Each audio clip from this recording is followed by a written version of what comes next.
और मैं उसका संकेत का जो है आपसे शेयर कर रहा हूँ कॉन्टैक्ट, वो आपके उस पे व्हाट्सएप पे। Sanket is convener for this. Anand, This Sanket is the admin person. Anand, Yeah. can you Okay. Anand? Yeah, I can hear you, Dr. Manas. Okay. Dr. Good Gombar. afternoon, all.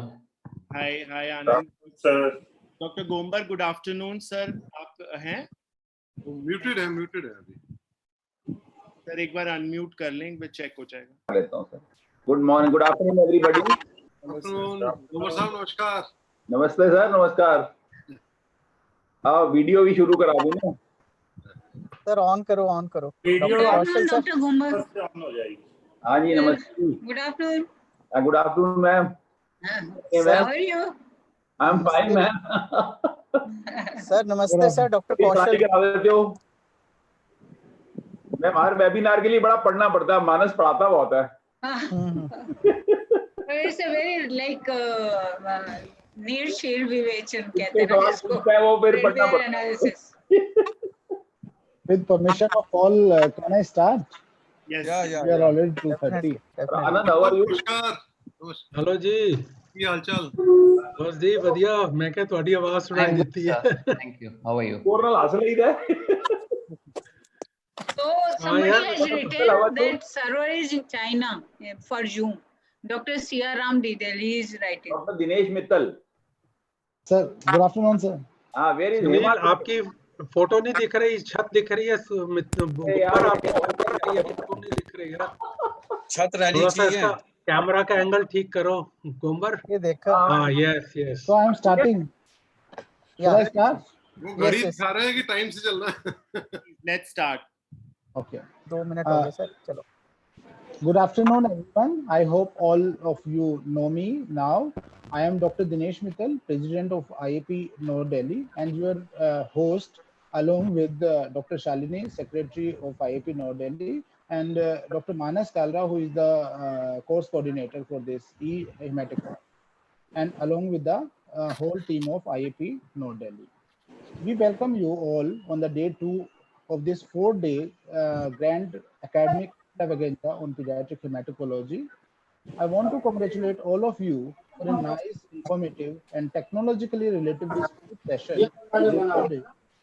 There was some login issue with some participants, but after a few minutes, I think most of you could log in, and rest of the people saw it on the YouTube live.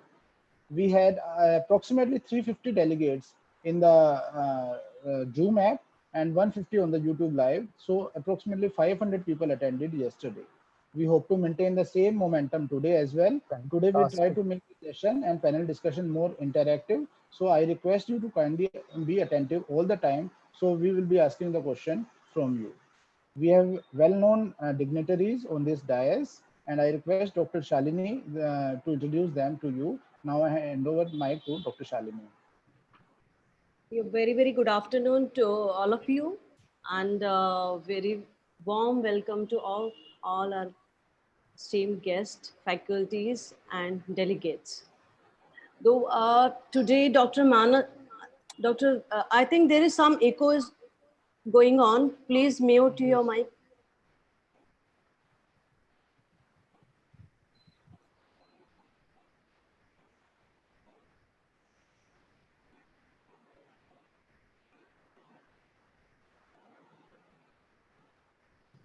Dr. Shalini, unmute please. Dr. Shalini, unmute yourself. You are muted. Please okay. So sorry for that. Good afternoon, everyone, and a very, very warm welcome to all our esteemed guests, delegates, and faculties.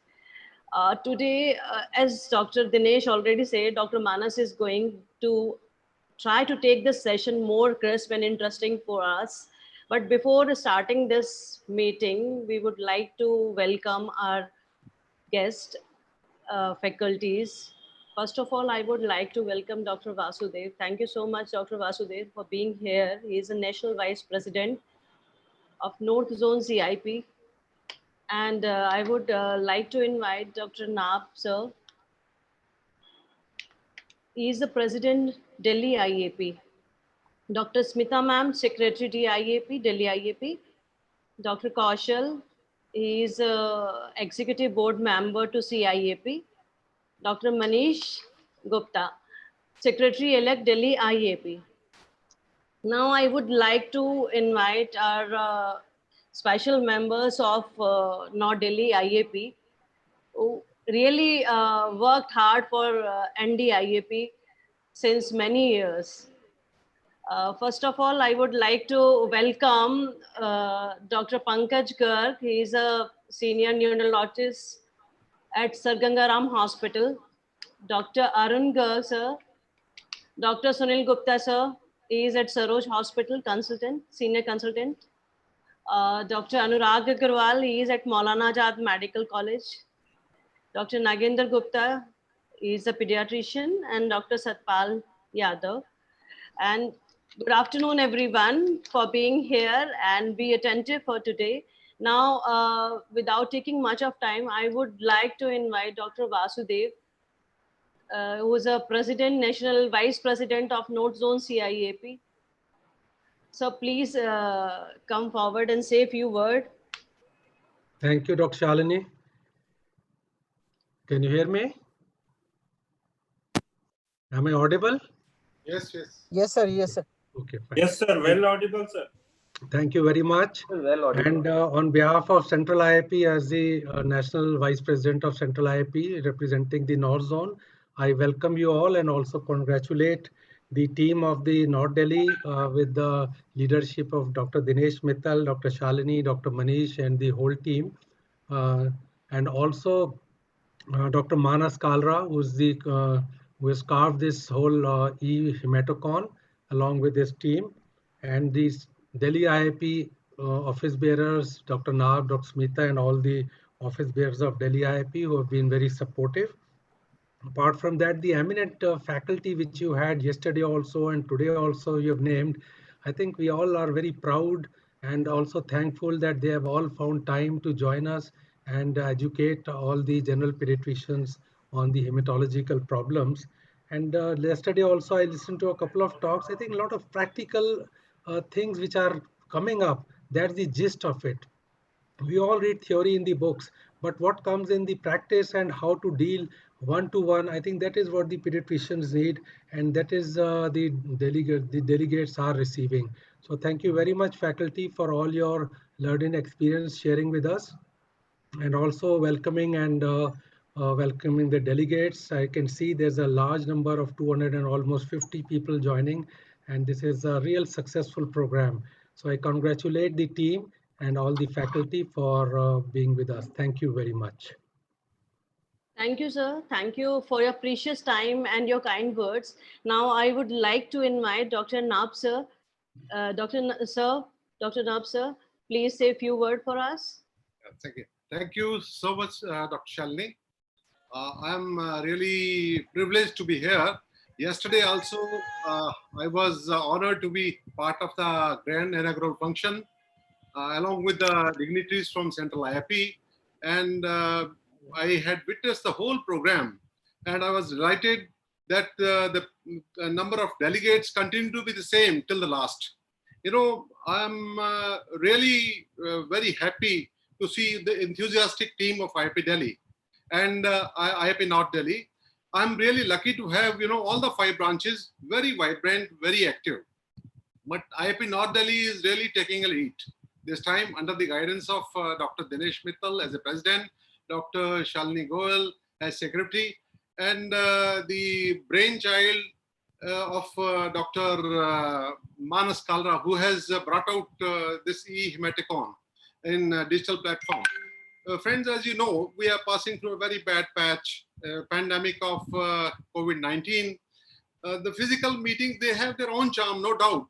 But the new normal for today is digital platform. So here we are. And it is really a great scientific feast which you have produced. The topic chosen are great. Yesterday, it was approach to the child with anemia. Today, you have put approach to the child with the bleeding child. Then tomorrow, I think, is on pancytopenia, and then cord blood banking, hope and hype. The topics are all very interesting to general pediatricians. The faculty chosen is one of the best across India. And I must congratulate the whole team, the organizers, that you have chosen the correct topic. The way they are being discussed is very case-based approach and panel discussions. So it makes it very interesting. So in the end, I wish you all the best for successful completion of this CME. I must congratulate Dr. Dinesh Mittal, Dr. Shalini Goyal, and Dr. Manas Kalra, and all the team of IAP North Delhi. And but it's a wonderful experience. You know, yesterday I enjoyed the whole program. I was there throughout. Thank you so much. Thank you, sir. Thank you, sir. Now, I would like to invite Dr. Kaushal, who is an executive board member to CIAP. Dr. Kaushal, please say a few words. Thank you, Dr. Shalini. At the outset, I will like to congratulate the whole team, especially Dr. Dinesh Mittal, who is president, and Dr. Shalini, yourself, secretary, for such a wonderful.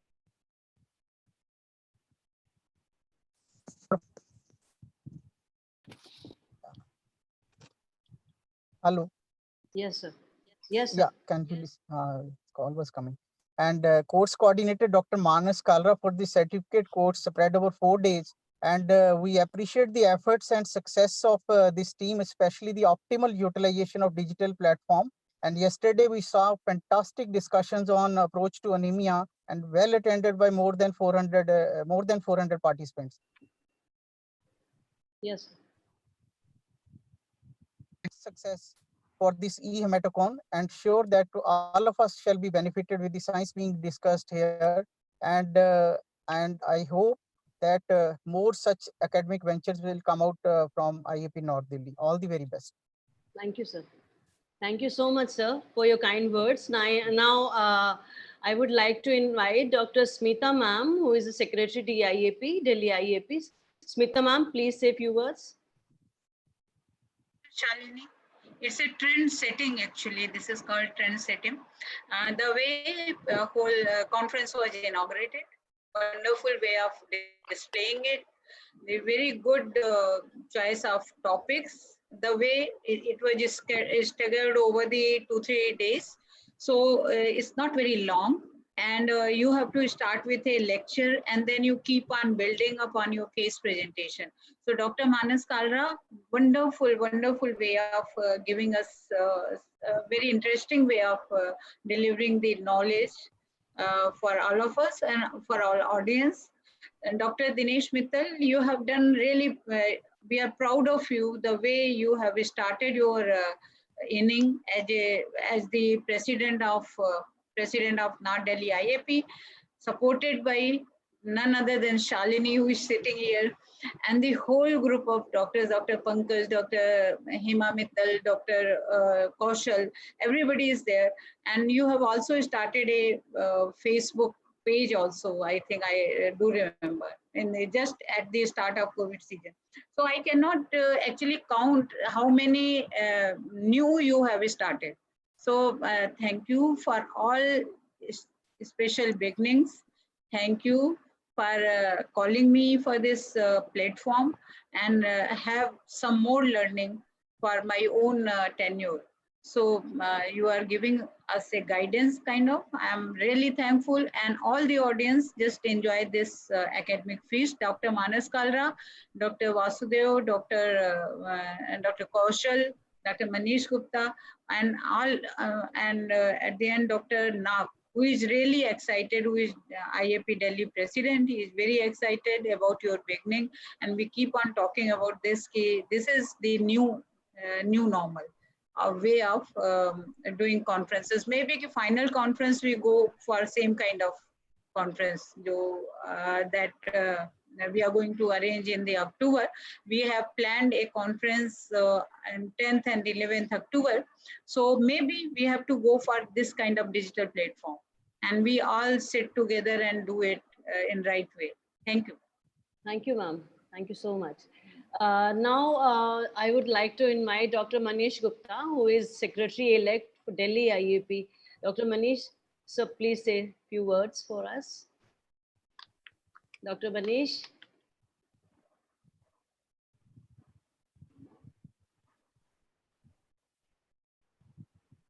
Hello. Yes.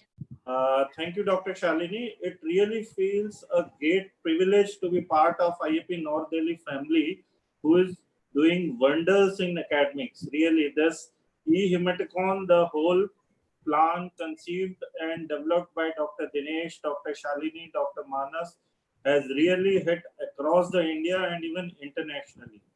And without taking much of time, I will congratulate all of the participants also who have actively participated and attended in large numbers this CME.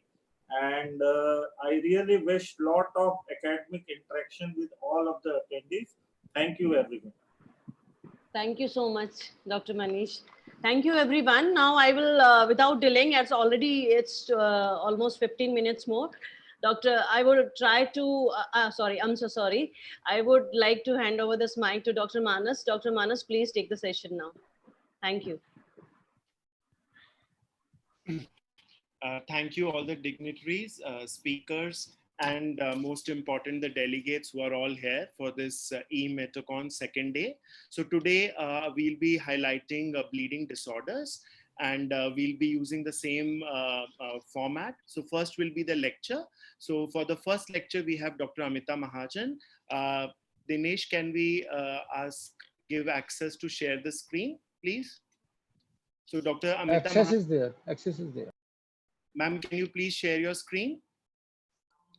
So Dr. Amita Mahajan is Senior Consultant Pediatric Hematology Oncology at Indraprastha Apollo Hospital. I had the opportunity of working with her for 4 to 5 years, and it was simply great. She'll be talking about approach to bleeding disorders. There will be questions in between this presentation, and there will be also questions in between the case-based approach. Please answer those questions, and we'll have a polling going on live while you are answering this. This is just meant to, keep it interactive.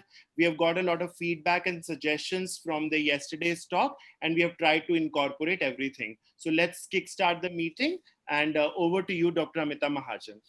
Thank you, Dr. Manas, and very warm greetings to all the luminaries of Central IAP, Delhi IAP, and North Delhi IAP. And a very special thanks to Dr. Dinesh Mittal, Dr. Goel, and Dr. Manas Kalra for giving me this opportunity. My brief today is to give you a bird's eye view of the approach to bleeding disorders in children. And while one may think that, okay, we don't see so many of bleeding disorders, it's actually not a very uncommon complaint. Frequently, parents will come to us, whether evaluation turns out to be a bleeding disorder or not, about increased bruising or symptoms of bleeding. So my first feedback I would like from the audience is that according to their perception, what proportion of children actually have bleeding disorders? And I think you have 30 seconds to poll your response. So please go ahead and poll your response.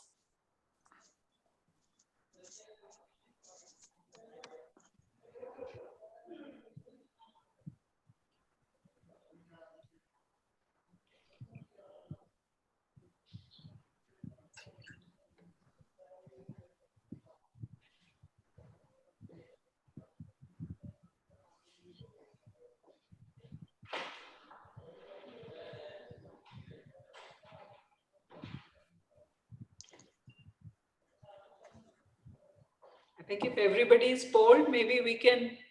Yes.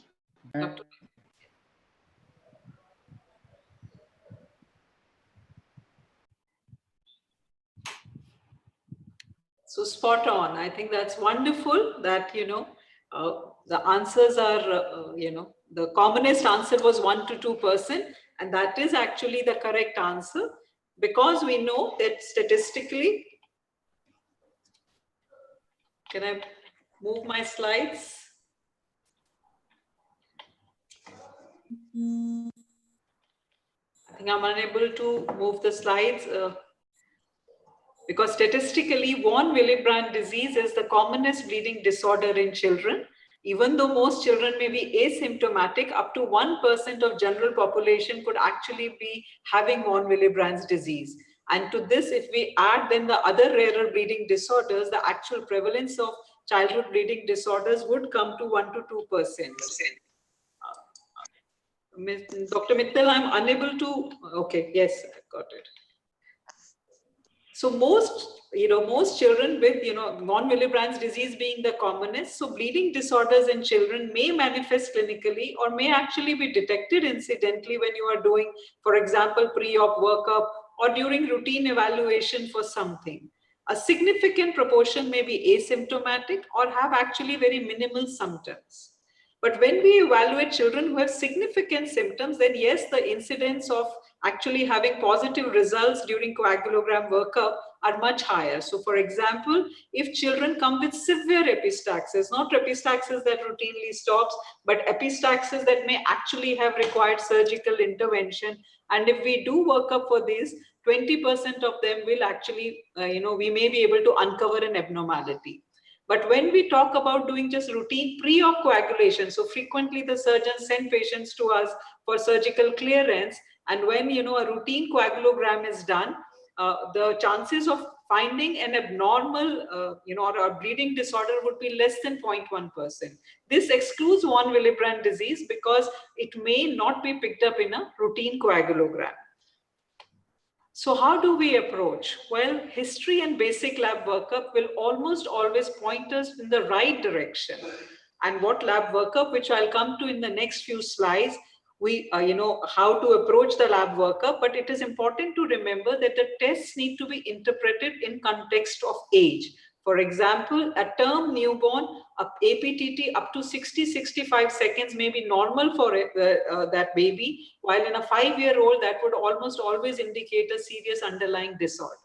And it's very important to look for pre-analytical errors, because we should not erroneously blame a child as having a bleeding disorder with significant therapeutic implications because there was some error or pre-analytical mistake done at the time of sample collection. And I'll just touch upon that briefly in the next few slides. So when should we actually evaluate a child for a bleeding disorder? Parents will frequently bring children to us with bruising, because bruising below the knee, especially in active young children, is actually the norm. It would be unusual to find a child without any bruises. So not everybody who comes with bruising needs to be investigated, but definitely if there is history from bleeding from umbilical stump during the neonatal period, any newborn or infant presenting with intracranial bleed, presence of hematomas, and more specifically hemarthrosis or intramuscular bleeds should always prompt a workup. Mucocutaneous purpura, a very common presentation, especially as ITP being so common. History of bleeding after circumcision or a hematoma being formed at the site of intramuscular injection during routine immunization. Recurrent severe epistaxis. Most children with epistaxis who have self-limiting epistaxis few times a year may not merit an evaluation, because even if we uncover a von Willebrand disease, we may not really have it. It may not have any therapeutic implications. But children with recurrent severe epistaxis, children with bleeding gums not explained by poor dental hygiene, or young girls with menorrhagia at MENA do merit workup for underlying bleeding disorder. When we start evaluating, history is of course the most important thing. So the age and sex may guide us in the right direction. A newborn with a major intracranial bleed is almost always likely to have an underlying bleeding disorder. And males, hemophilia, if it's a male with hemarthrosis, our thought process will immediately go towards hemophilia. We also need to ask if the bleed was spontaneous or provoked, spontaneous bleeding carrying much more importance. Again, bleeding sites, where is the bleeding from, including unusual sites of bruising, are very important. Bleeding sites that best discriminate normal from abnormal are menorrhagia, abnormal bleeding after surgery, tooth extraction, and bleeding following minor injury.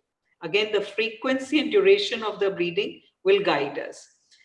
Family history is extremely important because a number of bleeding disorders that we will discuss today are actually congenital and heritable, but it may not always be there. So I would like all the audience to poll for this next question. So what proportion of hemophilia, which is a heritable disorders, there is no family history? You can start polling now. 10%, 20%, 30 to 50%, or 70%?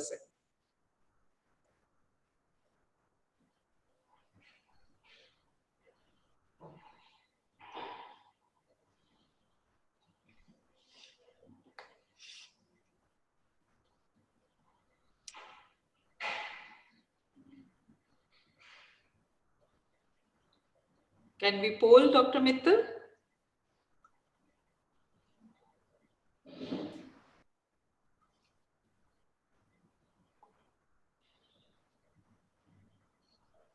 I think the question here that was asked was what proportion.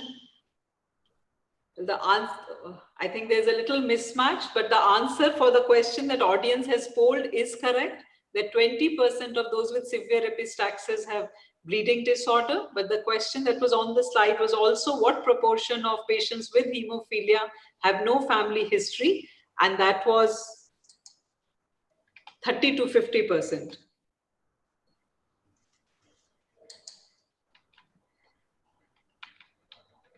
Because in those 30 to 50%, hemophilia may be, a spontaneous mutation rather than being inherited. When we come to history and further into history and physical examination, the site of bleeding is very important. Platelet disorders, whether it is quantitative or qualitative, will manifest usually as petechiae, purpura, and mucosal bleeding. But when we have abnormalities of clotting factors, they may most likely manifest as deep soft tissue bleeding, hemarthrosis, and prolonged bleeding following trauma. When you have bleeding post-surgical, if it happens immediately post-surgical, this is likely to be a platelet disorder, again quantitative or qualitative, because that is what is responsible for the primary hemostasis. But if you have a delayed or secondary bleed, then a clotting factor deficiency may be more likely to be implicated. Again, remember taking history of systemic illness such as fever, malaise, because all this may be a manifestation of acute leukemia, acute promyelocytic leukemia, other systemic illness such as hemolytic uremic syndrome, which may manifest as severe thrombocytopenia.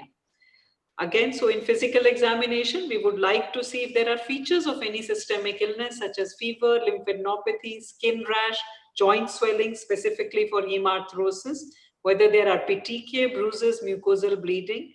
Bruises with firm nodular and indurated centers may suggest clotting factor deficiency, such as hemophilia.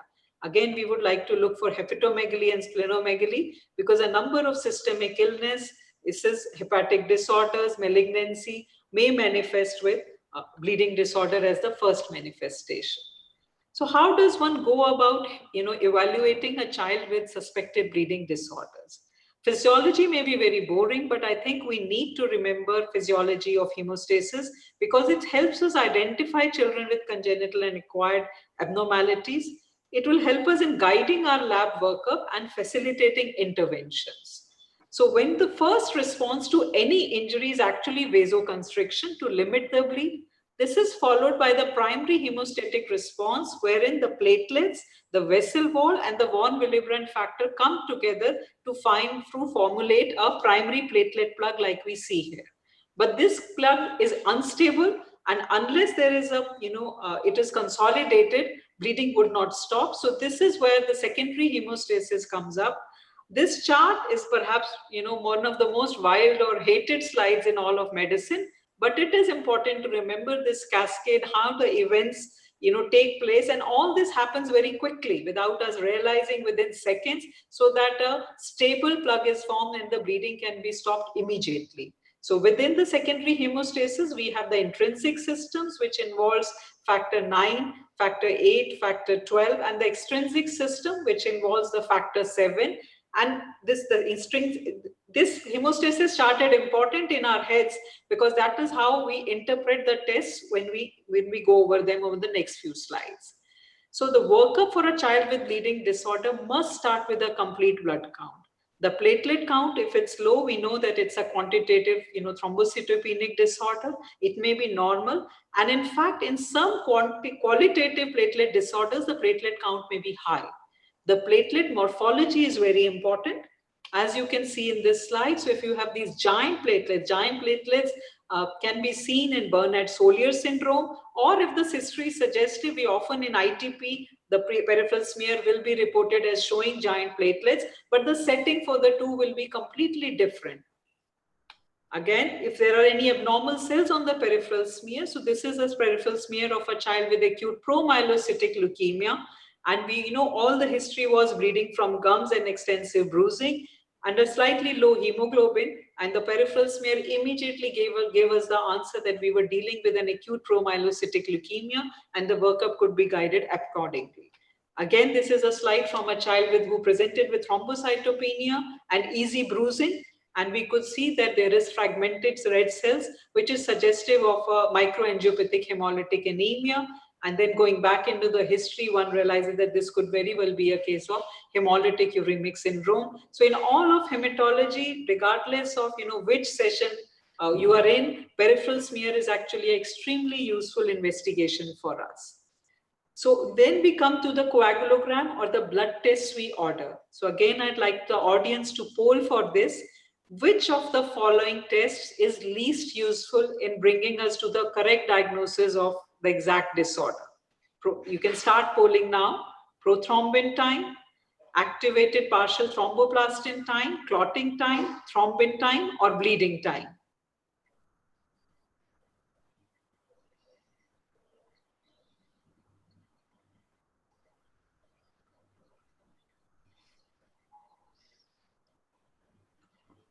The surgeons are very used to asking for a BT and CT.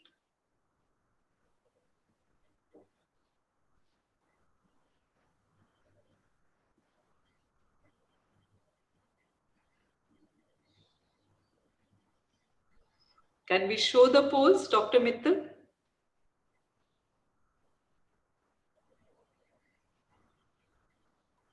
So actually, I think the next few slides will clarify for us. So as of today, clotting time really serves very little purpose. So thrombin time is still useful for us, but clotting time actually shows, it serves very little purpose. And in fact, most hematologists would feel that we should not longer do it. So BT-CT for routine surgical evaluation, pre-op workup is actually completely, it doesn't serve any purpose. Bleeding time still has some utility for specific disorders, and I'll come to that in the next few slides. So, first let's start with prothrombin time. Prothrombin time measures actually the extrinsic and common pathway, and factor 7 deficiency would be, if it is isolated prothrombin time, it will make us think of that. The commonest reasons for prothrombin time to be elevated in clinical practice is actually liver disease, warfarin therapy, and hemorrhagic disease of the newborn. The activated partial thromboplastin time measures the intrinsic and common pathway. And again, the commonest reason for a deranged APTT would be, when we are giving heparin therapy and when we are monitoring patients on heparin therapy. It's very important that if PT and APTT are deranged, our next step should actually be a mixing study. That means that patient's plasma in a 1:1 ratio is mixed with control, plasma from a normal person. And if it's a factor deficiency, then just addition of this plasma should be able to correct, by and large, correct the deranged PT or APTT. But if it is unable to correct, this suggests that there is an inhibitor in the patient plasma. And the commonest reason for inhibitor in a patient's plasma who has otherwise has not been any factor displacement would actually be of lupus anticoagulant and may not be of clinical significance. Of course, we should evaluate the patient for other manifestations of autoimmune disease, but it may be an incidental finding. So it's very important that before we label the patient as a significant bleeding disorder, we do a mixing study. The other test, the bleeding time, the way it is routinely done by the lab is no longer recommended. The bleeding time helps us in patients with suspected von Willebrand's disease and qualitative platelet function defects. And if we have to do that for this purpose, then we should specifically ask the lab to do it with an IV method. There is a template and 1-inch template, and with the lancet, you have to give a pre-designed incision and then see at what time it closes. So if you're going to ask for a bleeding time, you must specify to be done by IV's method. The clotting time is actually very inaccurate, and we no longer would routinely ask for this. Thrombin time is helpful. I think a lot of you had listed that as of not much use, but definitely if we are suspecting a fibrinogen disorder, afibrinogenemia, it is important for us. But you are right, it is a rare disorder, so you would not very commonly ask for this. For factor 13 assay, almost all other tests will be completely normal. So a clot lysis assay is the screening test to look for factor 13 deficiency. And finally, if the fibrinogen degradation products or D-dimers when we are in the setting for DIC. Then once these tests have led us in some direction, we can ask for the appropriate specific factor assay, which will actually confirm our suspicion. And in the case of platelet function defects, it will be a platelet function analyzer that will give us the final diagnosis. So, but what about the common pitfalls in lab workup? I think all our panelists and my colleagues will agree that most of the bleeding disorders that we see are actually easily resolved by just repeating the test because something has gone wrong pre-analytically. So in fact, if we have an underfilled or overfilled sample, because I'll just show in the next slide, you have to take it in the right proportion to the citrate in the vial, and an underfilled or overfilled sample can give you a wrong result. Again, we must just mix the vial gently and no aggressive mixing, because that can again lead to activation of the factors and possibly erroneous result. A partially clotted sample or a sample taken from a line in situ which is heparinized can again give us misleading results, and we know we start all the workup while actually we should just do a proper sample again. It's very important that for coagulogram, samples are processed in the right time. The biggest problem for patients coming from, far away places or from where only collection centers are available is that their samples are taken, sent to a central lab and perhaps processed the next day. There is a very rapid depletion of factors during this time, especially for factor 5 and factor 8, and we may get an erroneous result. So ideally, a PT-APTT should be processed within 4 hours. And if we are doing an APTT for heparin monitoring, it should be processed within 1 hour of sample collection. Also, interpret the values in keeping the age in mind. I already mentioned that for neonates, the normal range for APTT may be up 2 to 2.5 times the upper limit of the control sample. So that does not mean that they have a bleeding disorder. So that must also always be kept in mind, especially we are dealing with patients in the nursery. So this is how the sample should be collected. There's the ratio of blood to anticoagulant is 1 part citrate, 9 parts whole blood. Ensure correct filling, that at least up to 90% of the vial where the mark is should be filled. And if the volume is an issue, we can use the smaller vials, and again, it should be tested promptly. So then, our further workup or our clinical approach is really based on the test that I have just shared with you. So if we have a prothrombin time alone that is prolonged and the APTT is normal, we already mentioned that prothrombin time measures the extrinsic and common pathway. So the likely causes will be factor 7 deficiency, factor 2, 5, 10 deficiency, liver disease, warfarin therapy, or vitamin K deficiency. So immediately we know that we have to start looking at these two. So I'll just share a case with you. A 5-year-old term neonate referred from Agra with seizures. Ultrasound showed a large intracranial bleed. There was no family history of bleeding disorders. There was no bleeding from any other site. It was documented that the child had received vitamin K at birth. The CBC was normal. The APTT was normal. The prothrombin time was, it could not be analyzed. We keep measuring it till 2 minutes, and after that we just write more than 2 minutes. But what would be the most likely diagnosis in this child? And the audience can poll for this. Factor 8 deficiency, factor 9 deficiency, factor 7 deficiency, factor 13 deficiency. PT is abnormal, APTT is normal, platelets are normal.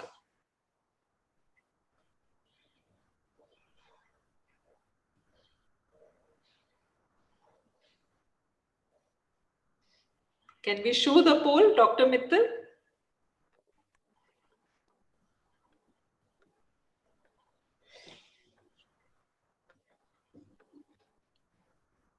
I think you can just tell the answer, because I think the questions here and the polls are a little different. Okay. Yes. So factor 7 deficiency would be the answer for this in presenting in the newborn period. Just a slide about factor 7 deficiency. It's an autosomal recessive condition with a wide clinical spectrum, with some patients having catastrophic bleeds like this baby, while others may have minimal symptoms or may actually be detected only on testing. Severe cases are diagnosed during the first 6 months of life. In infancy, the most common bleeds occur in the GI tract or CNS. Spontaneous hemarthrosis may occur in 20% of patients with factor 7 deficiency. And again, patients may present at a much later age with menorrhagia or post-op bleeding. The paradoxical thing is that in this condition, patients may occasionally present with thrombosis. The treatment would be, the ideal treatment would be to give recombinant factor 7, so that, but the short life and the cost, a prohibitive cost, really make it impossible for most of our patients to take it. So in fact, for severe patients, we struggle majorly. But for minor, patients who have milder symptoms, they can easily be rescued with FFP and prothrombin complex concentrate during the, when an acute episode happens, because it is really no way to give prophylaxis for this. The half-life of factor 7 is only 2 hours. So what if we have a deranged APTT, but a normal PT and normal platelet count? So like I already said, this measures the intrinsic or common pathway, and in clinical settings, the most commonest reason would be monitoring for heparin therapy. But this would be the coagulogram of patients with hemophilia A and B. Again, in liver disease, PT is much more deranged, but APTT can also be deranged. And von Willebrand disease, which I already said is the commonest cause for commonest bleeding disorder, though most of them are asymptomatic. So just the next case, which has a normal PT but abnormal APTT, 8-year-old boy with history of recurrent epistaxis, which is a very common presentation in the clinic. But his was much more severe, so much so that he required 3 transfusions in the past 2 years. So it immediately tells us that this child needs evaluation, and something definitely is going on, whether it is local or coagulation disorder. There was no history of bleeding from any other side, no hematomas or hemarthrosis, and no history of bruising. There was history in the father of recurrent epistaxis, but settled at 7 years. But there was some bleeding following a dental extraction once, for which no intervention is required. His 3 siblings are all healthy. So again, it gives us an idea that we are possibly dealing with a coagulation disorder, and it may be familial. This was the initial lab workup. Moderately low hemoglobin of 7.5. PT was normal. APTT was mildly deranged. Platelet count of 550,000, and rest of the picture suggestive of iron deficiency anemia. A mixing study was done, which immediately corrected the APTT, which indicated that yes, there is likely to be a coagulation disorder. So when your APTT is deranged, the first thing we would do would be a factor 8 assay, especially in a male child, which was 35%. So, but that cannot in no way explain the bleeding manifestations of this child. So immediately your thoughts go to, with the family history, towards von Willebrand disease in a child who's fairly mild symptoms. So other than epistaxis, he's been well. So a bleeding time which is available in each and every lab, but we just have to ask for it to be done by IV's method. And the usual time is about 3 to 8 or 2 to 9 minutes. So we can see that it was just at the upper limit of normal. This prompted us to then do the von Willebrand factor assay. It's a little expensive. That's why we do the other tests first, because then, we can ask for this test. And that was low at 1%. Again, this can be reiterated by doing the platelet aggregation studies, which show that there was abnormal aggregation to ristocetin. So this was the diagnosis, was von Willebrand disease, which already said multiple times is the commonest bleeding disorder, affecting up to 1% of population, and 80 to 90% of affected children have mild type 1 disease. Important to remember that coagulation workup may be completely normal. So APTT in this case was mildly deranged, but it may be normal also. And management would be antifibrinolytics, DDAVP, and in severe cases or in pre-surgical situation, we may have to give factor concentrates. So we next come to the situation when both prothrombin time and APTT are deranged. So this would mean that there is a more significant disorder going on, and that would the possibilities would be afibrinogenemia, factor 2, 5, and 10 of the common pathway. So this case is of a 4-month-old baby brought to our hospital following a fall with a massive extradural hematoma. Hemoglobin was 8, TLC, DLC platelets were normal, and PT, APTT actually both were beyond, both could not clot at 2 minutes. Mixing study immediately corrected the both PT and APTT to more or less a very significant extent. So with this report, afibrinogenemia was the first thing because of the common pathway that comes to mind, and fibrinogen was actually undetectable in this child, giving the diagnosis of congenital afibrinogenemia. The point of sharing these cases is not to highlight rare situations, but it is just to say that this very basic workup can immediately direct us to what could be the possible disorder. So in a child where he has a life-threatening bleed, we can immediately focus our intervention accordingly. So the treatment for such a situation would be fibrinogen concentrates, which again may not be available to most of us, and cryoprecipitate given on a weekly interval is how we would treat this child, and this child is continuing to do very well on follow-up. So we next come to a situation where there is a history which is suggestive of a bleeding disorder, but both PT and APTT are normal. So what could be the possible differentials for this sort of situation? We could be dealing with a platelet function disorder. Factor 13 deficiency, PT and APTT are always normal. A vascular disorder where there is an issue with the vascular system. Disorders of fibrinolysis, and I already said about von Willebrand disease that though APTT is usually slightly deranged, but it may have a normal APTT also. So just to highlight this case of a 9-month-old baby who presented with bruising and subcutaneous hematomas, and the parents have been just seeing the pediatrician with it. Not much of thought was thought about them, but then there was again a fall from bed with a large scalp hematoma. When he was brought with these symptoms, there was on a direct history. There was history of prolonged bleeding from umbilical stump, and almost all of you will immediately connect, which disorder could this be? There was no family history. The platelet count was normal. The PT and APTT were normal. Bleeding time by IV's methods was also normal. So a clot lysis assay was done, which was grossly abnormal. And with this history and the clot lysis assay in the setting of a normal PT-APTT, a factor 13 level was sent, which was less than 1%.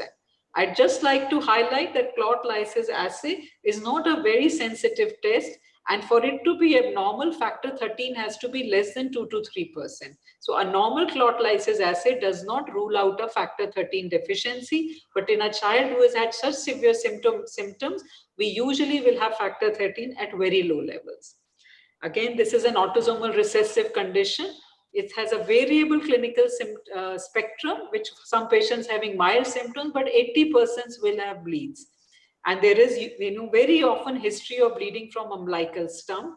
The treatment would be factor 13 concentrates ideally, but again, most of us will not have access to them. So it will be FFP, and luckily it has a very long half-life, so it needs to be given only once a month.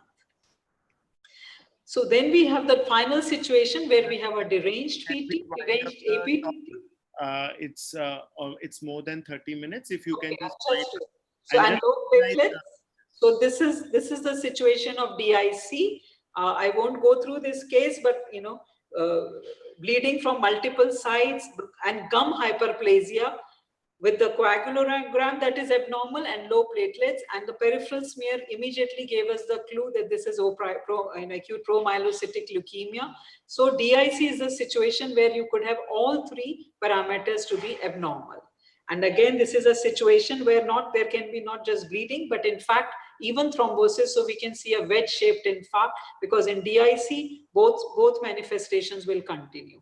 So my final slide about how to manage bleeding disorders. The general advice for the families is that wherever possible, intramuscular injections should be avoided. Subcutaneous route can be preferred. They should not be put on any NSAIDs for febrile illnesses.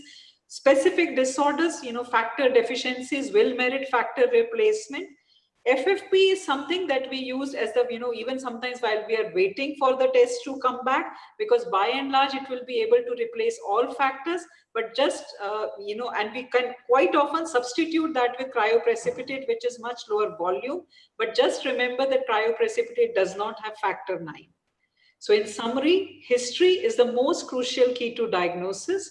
Basic workup can lead us in the right direction in most cases. Our diagnostic possibilities are based on whether only PT is abnormal, only APTT, both abnormal, both normal, and what is happening with the platelet count. And remember that sometimes systemic, it is not be a primary bleeding disorder, but a systemic condition such as hemolytic uremic syndrome or chronic renal failure that is manifested as bleeding. Thank you. Thank you, ma'am, for a wonderful presentation. You have very nicely elucidated that how an abnormal PT, abnormal APTT, or a combination of both can, lead us to a diagnosis. And most important is definitely the history. Now, to reinforce the same things that, Dr. Amita has highlighted in her presentation, we are going to take up cases. And through these cases, we are again going to go to see that what happens if only PT is abnormal, only APTT is abnormal, or we have other types of abnormalities in our coagulation or bleeding screen, and how can that help us make a diagnosis in the clinic, in the ICU, or in the wards where a child who is bleeding has been admitted. For this case presentation, I would like to request Dr. Shruti Kakkar, who is a pediatric hematologist and oncologist at DMC Ludhiana.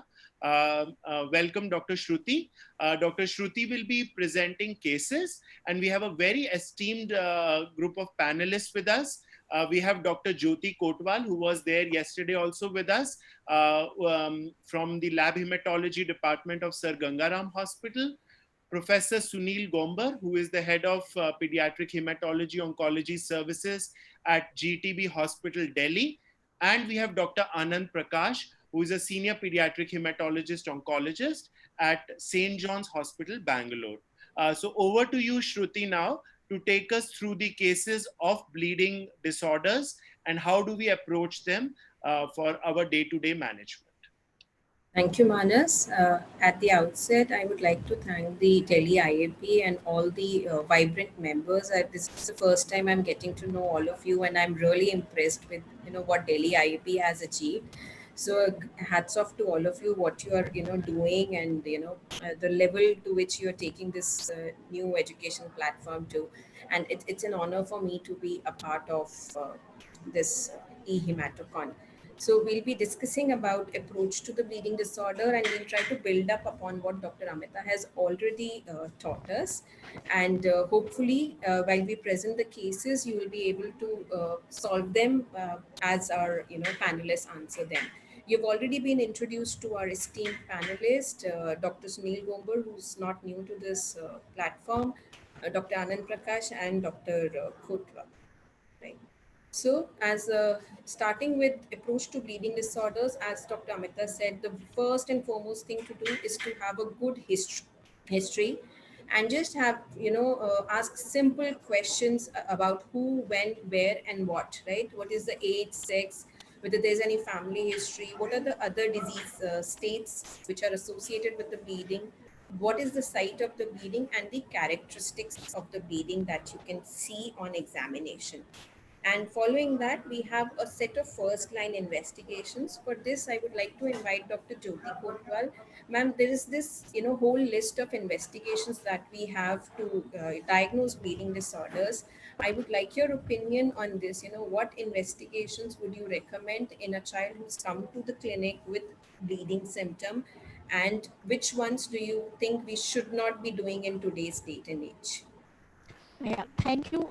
First of all, complete blood count. Yes, complete blood count with a peripheral smear, not a automated report which everyone gets from a private lab or computerized printout. There should be a peripheral smear seen with it to look at anything which is abnormal, and also to look at platelet count and to rule out pseudothrombocytopenia. So that is one. Bleeding time, there's a lot of controversy. Some people still want to do it, but consensus is not to be done. And the bleeding time, which is generally done, like Dr. Amita said, every lab does it, they do a finger prick. So that's useless. And doing a modified IVs or template, you're giving a NIC, you're giving a, so it can only be done in hematology departments, cannot be done in routine laboratories. One should understand that. So expecting it from a routine laboratory where there's no hematologist and IVs or a template bleeding time, where someone will put a BP cuff and take the pressure to 40 millimeters and then do the bleeding time, modified IVs. So I think that ideally the clinician should do it on the bedside or forget it as a test. In today's era, bleeding time and clotting time. Clotting time, no, no, no. So a platelet count with a CBC, a PT, a APT is the first screen. If you don't have the facilities. In our hospital, the screening coagulogram that we have kept, where there is confirmed bleeding, one is preoperative, one is confirmed bleeding, is a CBC with peripheral smear, a PT, APTT, and a thrombin time. Now, why does thrombin time? You can do it in the second step because it's an expensive test, not available. Why does thrombin time become important? As Dr. Amita talked about the issue of inadvertent heparin.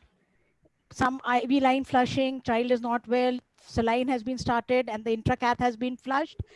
A PT, APTT prolonged, PT normal. You look at the thrombin time. PT is normal, APTT is prolonged, thrombin time is prolonged, it's heparin. So it's the effect of heparin you can immediately pick up by thrombin time. In the Western world, APTT mixing inbuilds a thrombin time with it in the cost. And that is the reason in India we have a lot of issues of cost. So that is the importance of thrombin time. Not only telling you about fibrinogen deficiency, but also telling you about the effect of heparin. So that is very important.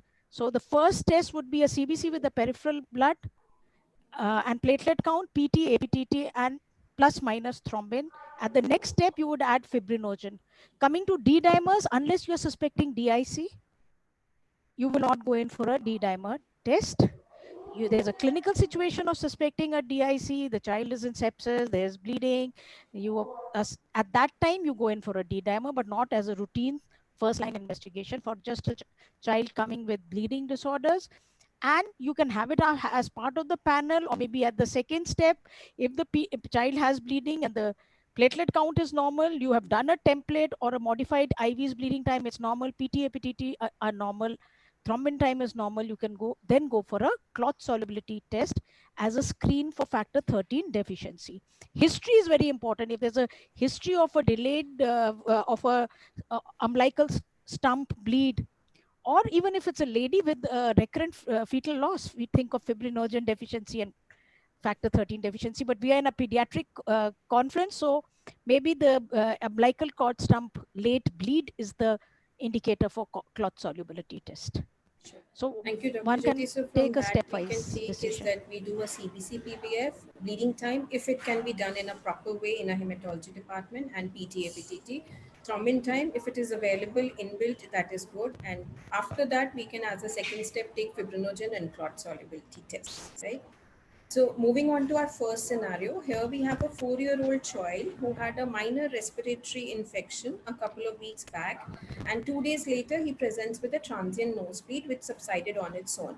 And his physical examination is normal except for these scattered bruises and ecchymosis. So Dr. Sunil, this is a common, scenario. So what are your thoughts at this point? What are the important points in history that you would like to highlight? As you rightly said, this is a child who was having a respiratory infection in the past, and child is absolutely well.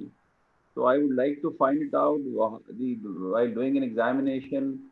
First of all, there's a history. In the history, is there any recurrent history of this kind of a bleeding, or bleeding from the viscera or from the mucocutaneous bleeding? If the child has been well, there's a history of a urinary upper respiratory tract infection. I think the first thing which comes in mind is the thrombocytopenic purpura. Thank you, sir. So these are the important points, like the age, history of minor infection. The child is apparently well, and just, skin and subcutaneous bleed. So, Dr. Anand, as sir said, rightly said, this looks like an immune thrombocytopenia. But as we all, know that immune thrombocytopenia is actually a diagnosis of exclusion. So, what all would you like to do, or rule out on history and clinical examination before you reach a diagnosis of immune thrombocytopenia? Sure. Thanks to IAP Delhi and Manas and his team for this opportunity. So when we look at this child who's presented with what looks like an acquired bleeding of skin and mucosa, we think of thrombocytopenia. And so the algorithm would include, is this a child with isolated thrombocytopenia, or are there other blood abnormalities in terms of significant anemia out of proportion to bleeding? Is the white cell count, and in the white cell count, I draw your attention to the neutrophil count. Is the neutrophil count normal or abnormal? So for a child, a differential count with making sure that the neutrophil count is above 1500, and for infants above 1000 is very important when we evaluate a child. Because if we have an isolated thrombocytopenia, our approach is different. If we have a thrombocytopenia associated with other cell lines, our approach is different. As soon as we have other cell lines, we are thinking of problems with the marrow. Whereas if we have an isolated thrombocytopenia, it's more often peripheral destruction like ITP. I think in the history, Dr. Shruti and Dr. Sunil sir mentioned that the other systemic features, like is it something associated with fever? Is there any lymphadenopathy, hepatosplenomegaly? Has this child had a short history, which would suggest a newly diagnosed ITP? Or has this child had bruises on and off, and this time he's come to us because it's the first time he's had mucosal bleeding? So the duration of thrombocytopenia also gives us a clue. So this child is 4 years old, the typical age of an ITP. If this child had been less than 2, particularly less than 1 year of age, I would have been a lot more concerned about directly calling this ITP, because the younger you are, it's not as if a child less than 2 or less than 1 can't have ITP. Definitely they can have ITP, but the younger you are, definitely an infant, we would have to consider other inherited causes of thrombocytopenia. So this algorithm is very extensive, but just to remember that two mechanisms, decreased production and increased destruction for platelets. And is it only platelets involved, or are there other cell lines? Is this a well child or a sick child? And in ITP, like already mentioned, there should be completely absence of other clinical findings. So no short stature, no dysmorphism, otherwise a well child, first presentation. So that's the way I would look at it. Dr. Shruti. Thank you, Dr. Anand, for that important points that you would like to check out on. So beyond this, Dr. Jyoti, suppose this child comes to your department, what are the investigations that you would like to ask for? Complete blood count with a peripheral smear, and in our lab we do an IPF. So because we are suspecting a thrombocytopenic purpura as one of the causes, we'd like to look at the peripheral smear and also do the IPF along with the platelet count. That is the platelet count on the F mode. And the rest would be the careful clinical as well as physical examination, which has already been discussed. And then marrow, not really, if the IPF is high, and it's not considered necessary. If we diagnose coming back to the IPF peripheral destruction of platelets, and the WBC count is normal, there's nothing else abnormal in the child, we would not. So we would just do a history, good physical examination, and a CBC PBF, which has been reviewed by a good pathologist, right? So, ma'am, this is what we did for this child. We got a CBC with the peripheral blood film done, and here what we see is a hemoglobin of 11, and the platelet count is 30,000, and the the white counts look normal, both the differential and the total count. So, what do you think? From this, how do we take it forward? I can't see the MPV is not there. So the peripheral smear is normal, you think, in terms of peripheral destruction of platelets or ITP? So with the history and the examination and the complete picture. Is it possible to have, in a child with ITP, to have some amount of anemia or some disturbances in WBCs? No, WBC disturbances should not be there. So the moment there's a WBC disturbance, you go in for a bone marrow examination. Right. Thank you, ma'am. Can I have? Yes, Dr. Sunil. Dr. Jyoti, yesterday also I was listening, and in one of the talks, Nitin was mentioning about the utility which everybody agrees to for the counters. But as now the slide has come, there is always an importance of doing a peripheral blood examination, especially in patient, especially in thrombocytopenia, because you see the dilution factor is so much. And sometimes we have personally seen that you always, the low count has to always be seen with the peripheral smear examination. I think yes, sir. Peripheral smear is mandatory, sir. Absolutely, because Without Dr. peripheral Amita smear, has in fact, in already my hospital, even if a peripheral smear is not asked for, if a platelet count is low, if a TLC is low, as a hemoglobin is less than 11, we make smears. And I've no, got 3 SRs and 4 consultants. Every smear is reviewed, despite them not asking for it. TLC and hemoglobin is normal. The message should go to the all my colleagues practicing that it is not only the counter. You must verify the thrombocyte count by low thrombocyte count with the peripheral smear. So not only that, even look at the WBCs. We've had reports from private hospitals because it's a child, 60% lymphocytes reported Right. with low platelets, and a normal report from a private standalone lab. And we look at the smear, lo and behold, those 60% lymphocytes have 4% blasts in it. So without seeing a peripheral smear, when there's an anemia, there is a little variation in platelet, a peripheral smear has to be seen. Not only for the platelet count, for the WBCs also. The take-home message here, as Dr. Amita has already pointed out, is always look for a PBF, right, ma'am? That's what we're coming to, and this slide Dr. Amita has already shown that we can have large platelets. I would like, ma'am, to for you to comment on, what do we see here, and this can be a cause of pseudo thrombocytopenia, and how can we counter this problem? This is EDTA-induced pseudothrombocytopenia. You're seeing these clumps, so you know that the platelet count is adequate. You can collect a sample in citrate if you want to know the exact platelet count, because that will overcome the effect of EDTA-induced pseudothrombocytopenia. But seeing such clumps on a peripheral smear, you know that the machine has given a wrong report and it is adequate platelet counts. Exact count you can do in a citrated sample. Sure. Thank you, ma'am, for this. And the macrothrombocytes, Dr. Amita has already discussed, so we'll skip this slide, as well as the But schistocytes. the benign macrothrombocytopenia should also be remembered, along with Bernard-Soulier, from people from Northeast and Bengal. We have platelets around 80,000, 70,000, and they have large, very active platelets, which are very nice dark blue in color, unlike the platelets of Bernard-Soulier. So that's also We go important. back to history and ask for the ethnicity if we see anything like that on the peripheral smear. And moving on to the next slide, where that also Dr. Amita has already shown with a lot of schistocytes, where you start thinking of a hemolytic uremic syndrome or a TTP.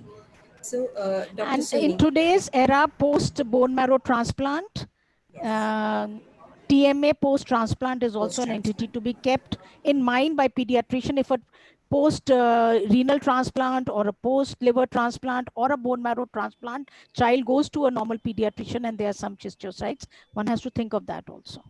So, Dr. Sunil, sir, what do you think are the recommendations? When should we be doing a bone marrow examination if we are suspecting ITP? What are the red flag signs? It's a very good question. That every time when a child comes to us with the low platelet count, the red flag signs as enumerated are the fever.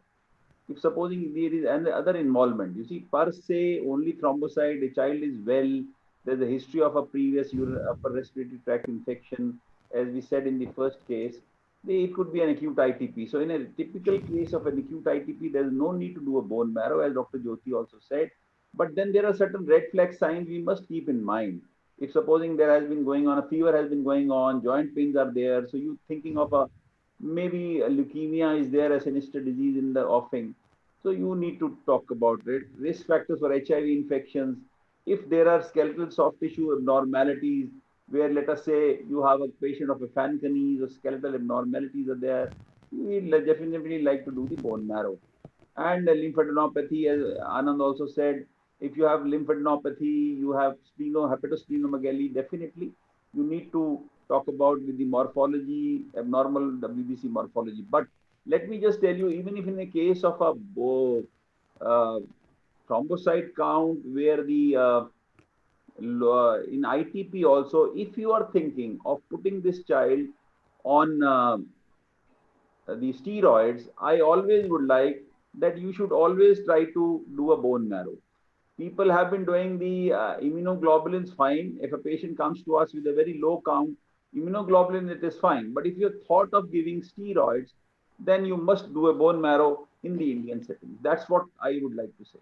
Right. So ASH guidelines do say that there's no need to do a marrow before starting steroids. But in our scenario, when it is not possible for the to ensure a follow up, sir, we all agree with you that it is better to do a marrow and then rather than repent later. So in case we do a marrow, this is what we find: a lot of big mega karyocytes and a lot of budding. And sir has already enumerated all the differential diagnosis. And as we discussed earlier, ITP is actually a diagnosis of exclusion. You rule out all this and then you reach a diagnosis of ITP. Ma'am, so we were discussing about the immature platelet fraction. So we would just like you to spend a minute on, explaining how it helps us in making the diagnosis of ITP. Yeah, so in some cell counters, we don't get immature platelet fraction. There, the MPV, the mean platelet volume, is a surrogate marker, and it tells you that there are large platelets coming. So it could be regenerating or not. Like in MDS also, we may have a high MPV without regenerating platelets. So that is the issue with MPV. So confirm it on a peripheral smear. And the immature platelet fraction tells you about the young regenerating platelets, which have a lot of RNA in them, and that's how they're picked up by the new cell counters. And they help you whenever there's a low platelet count, whether it's a reduced production or an increased peripheral destruction, they do help you distinguish between the two of them. Thank you. So So a high if available, I think MPV and immature platelet fraction can help us ensure that these are younger, newer platelets, and yeah, that so it helps you in the diagnosis of ITP. Thank you, ma'am. Dr. Anand, so you have this patient. How do you think you will follow? How will you treat this patient? You will whether you'll treat or observe at hospital or home, and what about platelet transfusions? I think the dictum for treatment of ITP is that the patient has to be treated and not the platelet count. So if the child is clinically well with no mucosal bleeds in the form of epistaxis, oral bleeding, hematuria, hematochezia, a majority of children who present with only skin bruising and no other wet bleeds can be observed.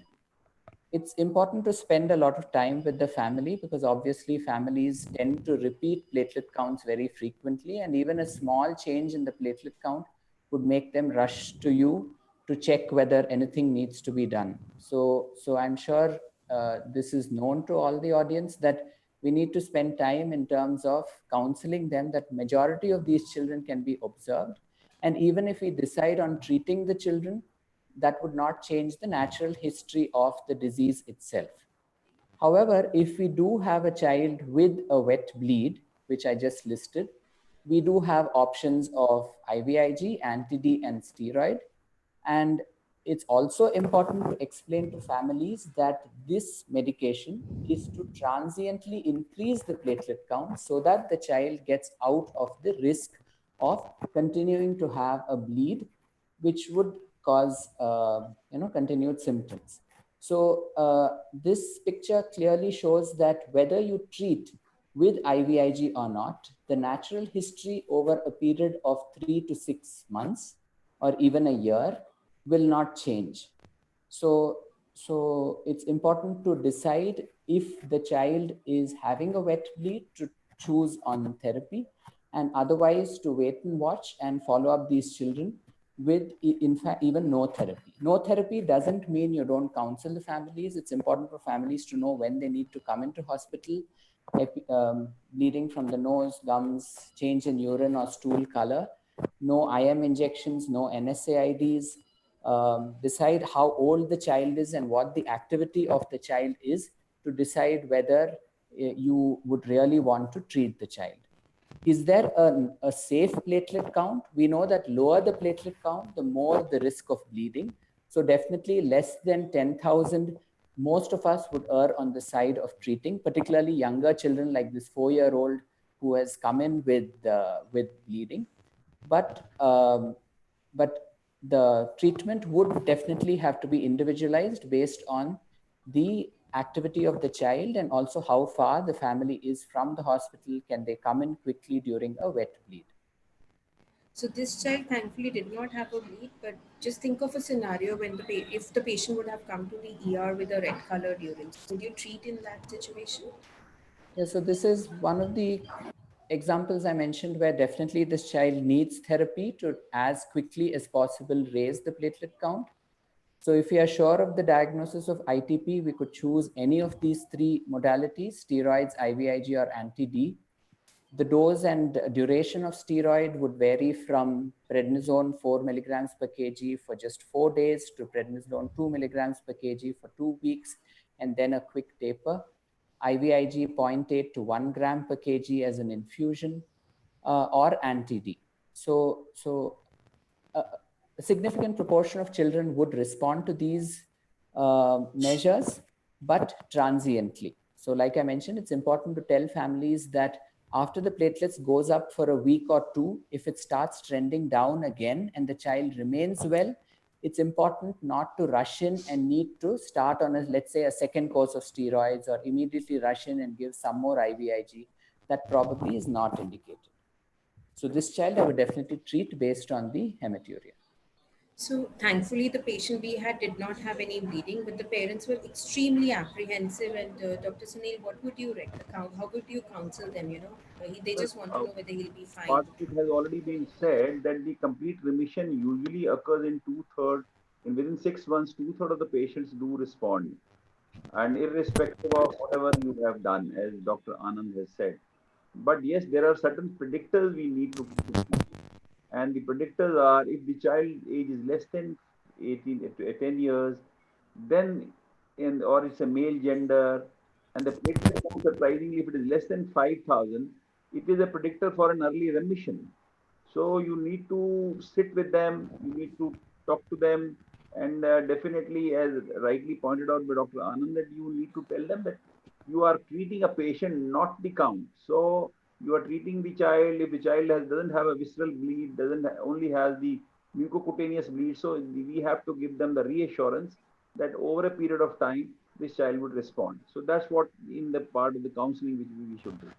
But what is happening, I must say here, that the fellow goes from one doctor to another doctor. The one fellow gives something, the other fellow gives something.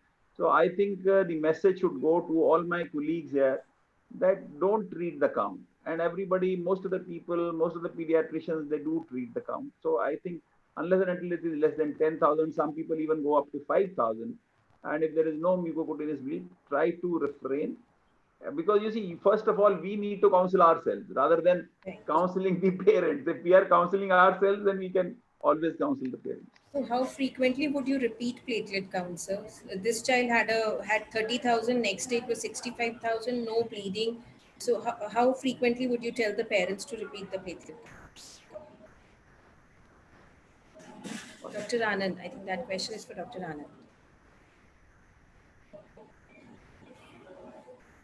I think the answer is as less as possible. As less as possible, yes. Do the test when a child is having bleeding. Minimum investigations is the best way for ITP. Absolutely. Monitor them clinically, and as much as possible, don't treat their skin bleeds. And just heads up, Shruti, we are 27 minutes into the presentation. Manas, I'll just quickly finish this. I wanted to spend some time on ITP because that's the most common thing which everybody is gonna see. So here the child is 1 year later, still has skin bleeds and needs a DPT booster. So could you recommend doing a platelet count now? Seeing this child's history, this child is now 5 years of age and no active bleeding, but has been having bleeding in between. So this could be a case of a persistent ITP, I think now, or a chronic ITP because more than 1 year. So that is what is the definition, that if it is within the ITP, the thrombocytopenia persisting between 3 to 12 months, it is persistent. And if it is lasting for more than 12 months, because the management has changed, today the newer drugs have come, and people must know at least the names. You should not try to give them that for recurrent ITPs or for persistent ITPs or chronic ITPs, romiplastin and eltramopag. These are the new drugs which have just come in the armamentarium. But yes, my job should be, when a child comes to us with a recurrent ITP or a chronic ITP, I must try to rule out the causes of the secondary ITP, like collagen vascular diseases, anything the child has been receiving some drugs, or the child has received some vaccination. So that's all the investigation, as rightly pointed out here, is you must do the viral serology, you go for the ANA serology, and then I mean, I am not very keen to know the antiplatelet antibodies, because antiplatelet Exactly. So antibodies that's are what we more of wanted a you to highlight. epidemiological. It's not for the diagnosis. But yes, I don't think anybody does it. But yes, fair enough. But then the TPO levels in some laboratories, but not as a first-line drug. I mean, you need to try to find out whether the child has been having HIV. Secondary causes need to be ruled out. That's So what. we would like to do the first three and then leave the rest of the three which are there in the literature, but we don't really need to do that to treat the patient, right?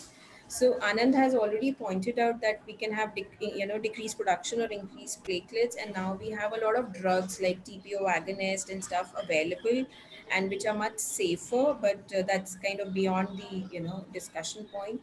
So with this, we move to the next the audience question, for which all of you can poll before we go to the next case scenario. Here we have a 6-year-old child who presents with fulminant acute hepatic failure and is bleeding. So which of the following do you think is the cause of the bleeding?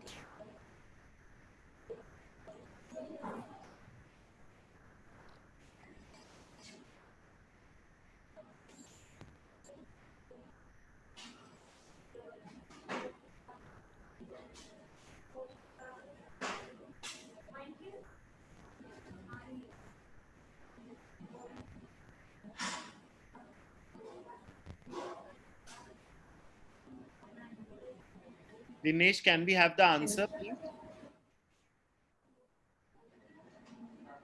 People are still polling. Let us give 10 seconds more.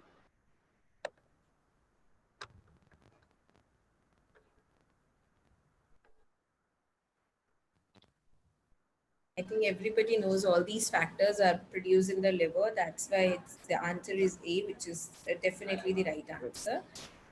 I think everybody knows what we are trying to teach them. Thanks to Dr. Amita. So here, Dr. Amita has already told you the different steps, the coagulation pathway, the axis that we follow, and even one missing factor can lead to defects in clotting. So this is, we just try to make it more diagrammatic, and we have these two arms of why. APTT prolongation is because of these factors, PT because of isolated factor 7, and then we have a common pathway. So we'll keep showing this diagram every now and then during the presentation.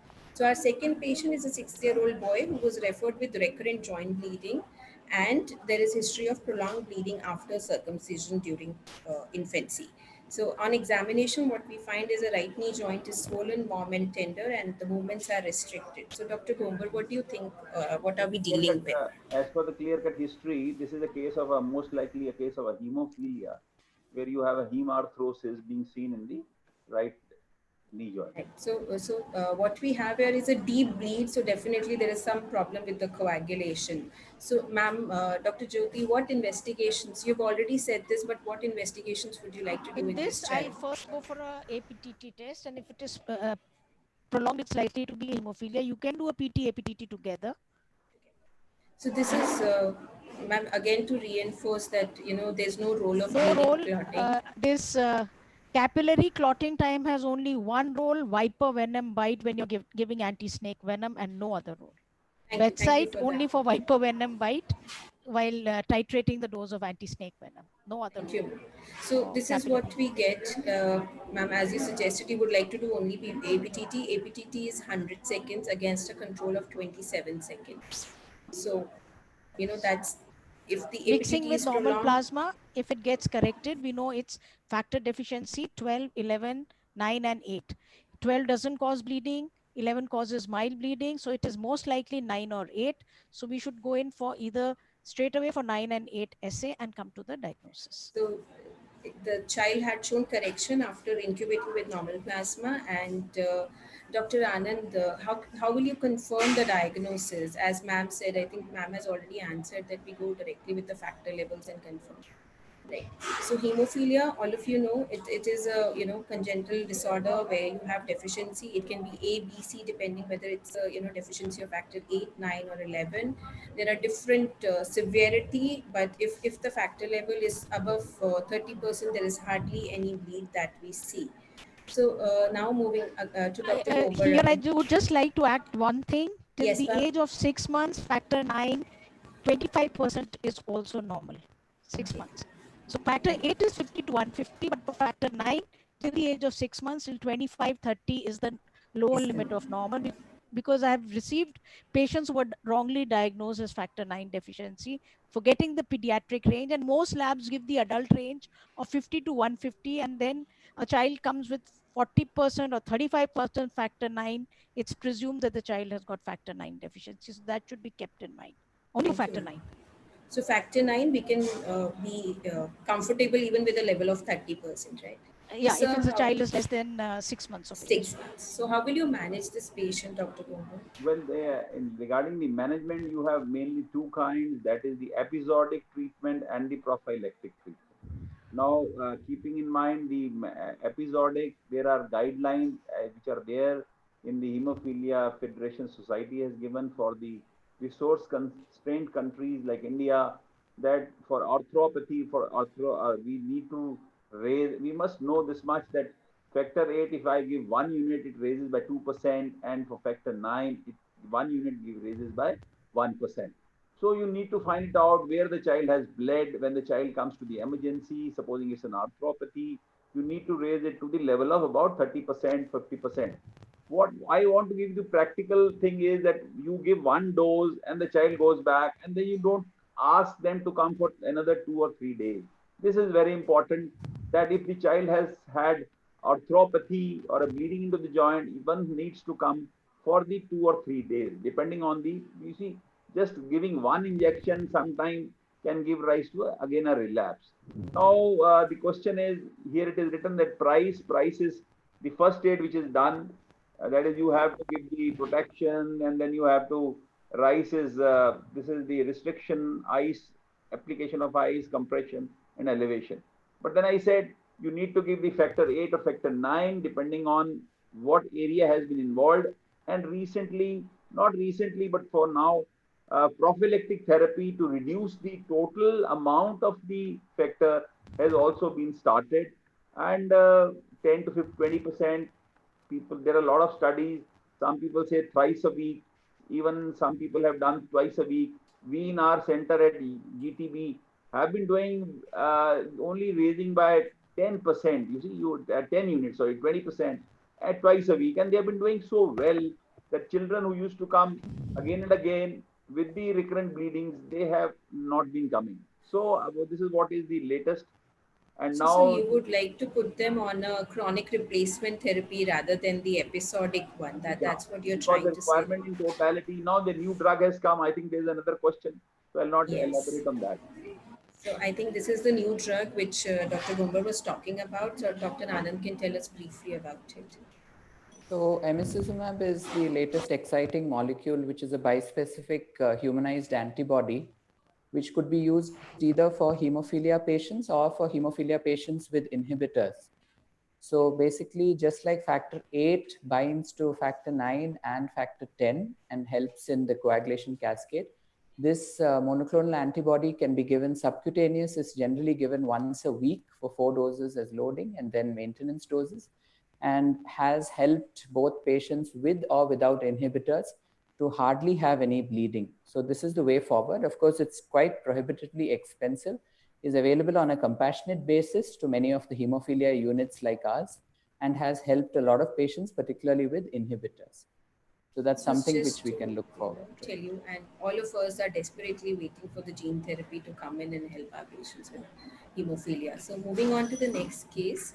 Here we have a 16-year-old girl who's complained of easy bruisability. She's not complaining of bleeding from any other site, and she's gone repeated testing for the same complaint, which has shown a normal platelet count, morphology. The peripheral blood film showed a normal morphology, and PT-APTT done has been normal at various occasions. And on examination, this is what you find: the skin bleeds. So, sir, would you like to comment on this, Well, Dr. Gober? I mean, what I get is the catch is here that this seems to be a hypermobility of the joints. Otherwise, this could have been a one Willebrand disease also if every test is normal. But I think the catch is here, there could be some kind of a bruisability which has been noticed in few patients of Ehlers-Danlos syndrome, if I'm correct. Right. So going back to so the basics, the history and the physical examination is the most important thing. So just keep in mind the very first step in hemostasis is vasoconstriction, and if there is a collagen vascular disease, then the vasoconstriction will not happen. So moving on to the next audience poll question. On a routine pre-op testing, PT-APTT was done and APTT was found to be slightly to be prolonged. It's 58 seconds against a normal of 22 to 36. So what is the most next appropriate test all of you would order? I think this question was asked a couple of times in the chat as well. Yes. Isolated prolonged APTT. A lot of people have asked this question.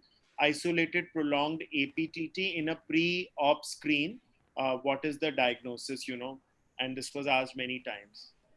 So if you have this isolated prolonged APTT, one thing is very important, that you go back to the history and find out if there is any bleeding or not.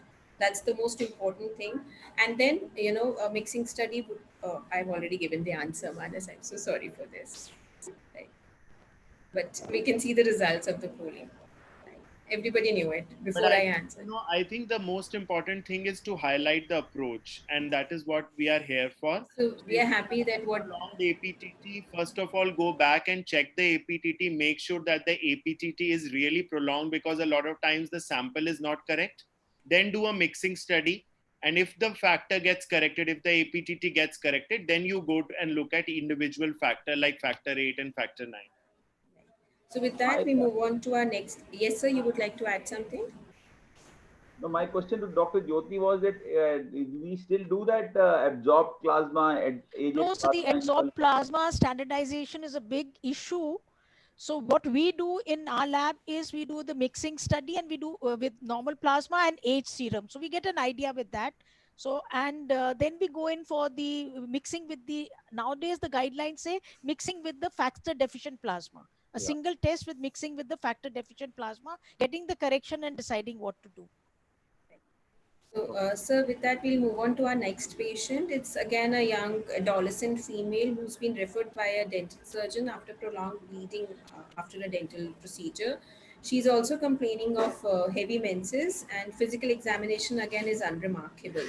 So with this, you know, we basically classify on history whether this is a bleeding disorder or a clotting disorder. With the superficial bleeds, again, we'll think of a bleeding disorder, and on investigations, this is what we find, ma'am. So what would you like to comment on these? Okay, this is for me. I was a little lost, sorry. So ma'am, this is a child with bleeding after a dental procedure and heavy menses since menarche. So on investigating, we find the prolonged There's bleeding a mild time. prolongation of APTT, and there's a prolonged bleeding time. So there is a platelet and coagulation mixed problem. So we'd like to work up for von Willebrand disease. Right. So, Ma'am, ma'am, can I just ask the question, because this is a question which is coming live. How much prolongation of APTT is significant? What do you mean by prolonged APTT? Okay. So along with the control, the lab range should also be part of the report. And if it is more than beyond the lab range and more than 7, more than that of the control, then we take it as significant.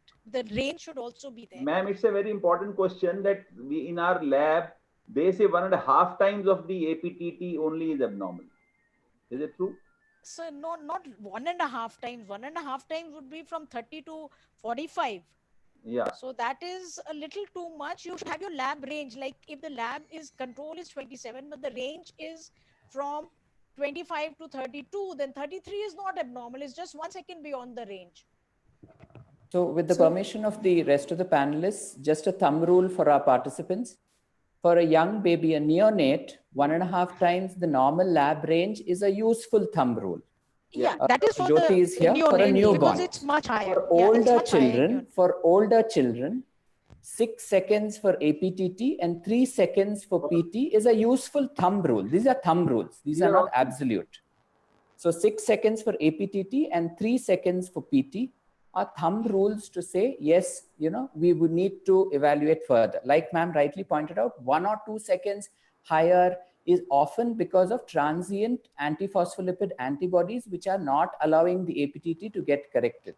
So those are transient in children and often pre-op evaluations, because for adenotonsillectomy, for example, we would land up with this APTT prolonged. Yeah, that is the biggest issue. Ma'am, if we have this patient with prolonged bleeding time and slightly prolonged APTT, suppose 43 here, so what next investigation? You said you would like to work up for von Willebrand disease. So ma'am, can you explain which investigations of these are needed and what is their significance? So at level 1, you would, in this case, it depends on how much the cost is. Von Willebrand antigen and recoff should be done at the first step. So if the von Willebrand antigen, then we have different ranges for the blood group. So the blood group of the patient is mandatory when you are analyzing the report of von Willebrand antigen and ristocetin cofactor activity. The other thing is, if the child is crying while giving the sample, you can get a false von Willebrand antigen. So all those things have to be kept in mind, and then you can do a factor 8. And we normally look at the ratio of ristocetin cofactor activity to von Willebrand antigen to decide on type 2. The cutoffs for labs maybe 0.7 or 0.6, whether it is a type 2 or type 1, but most of them are type 1. So if you have the von Willebrand antigen, the ristocetin cofactor activity and factor 8 levels, that's the first step. Platelet function would be second step. Would be second if the first turns out to be normal. Yeah, so because if feels like type 2, then you would like to rule out type 2B more than the others. So getting a high aggregation at low dose of ristocetin is more important, because those are the children who can't be given desmopressin. So this is just for the audience that von Willebrand disease is actually of many types, and some of them are actually not a defect of von Willebrand factor. It's actually defect of the platelet, which binds excessively to the von platelet type, right? So that is when platelet function assay would be good. So I would skip this part on von Willebrand disease because Dr. Amita has already clarified on this, that it's the most common bleeding disorder that we see, and the management too. So with that, we'll move on to our fifth patient, who's a 13-year-old boy, and the parents have noticed bruises, ever since he started crawling. They also remember a history of prolonged bleeding from the tongue after a minor trauma at the age of 9 months. And when you examine again, there are multiple ecchymotic patches over the legs and knees. So, what you do the investigations, and this is what we find. So, what is the possible diagnosis? TT is normal, APTT is normal, platelet is normal. Is it a factor 13 deficiency? Thrombin time is normal. So, what are the platelet function defect? Yes, so yeah, that it is could be a platelet function defect as well. But yes, you're right.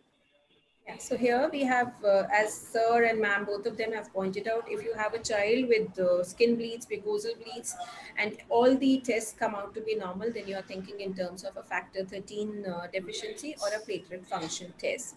So ma'am, what would you recommend, what tests would you recommend, and how should we proceed if we have these two things in our mind? See, it depends. There is a screening test, clot solubility for factor 13 deficiency, but that picks up only severe kind of factor 13 deficiency. So it depends what is the situation. We also do the factor 13 assay in our lab, but that turns out to be a little expensive. And then the platelet function test, because platelet function test, any lab doing platelet aggregation would have for bleeding, for thrombosis, for monitoring of antiplatelets. So you should get a platelet function test for bleeding disorders done when you order a test.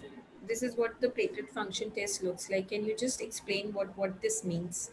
Okay, the first is showing aggregation to of control and patient to ADP. Both are equal and normal aggregation. The second is, I can't read with my specs. With adrenaline, ma'am. The second is with adrenaline.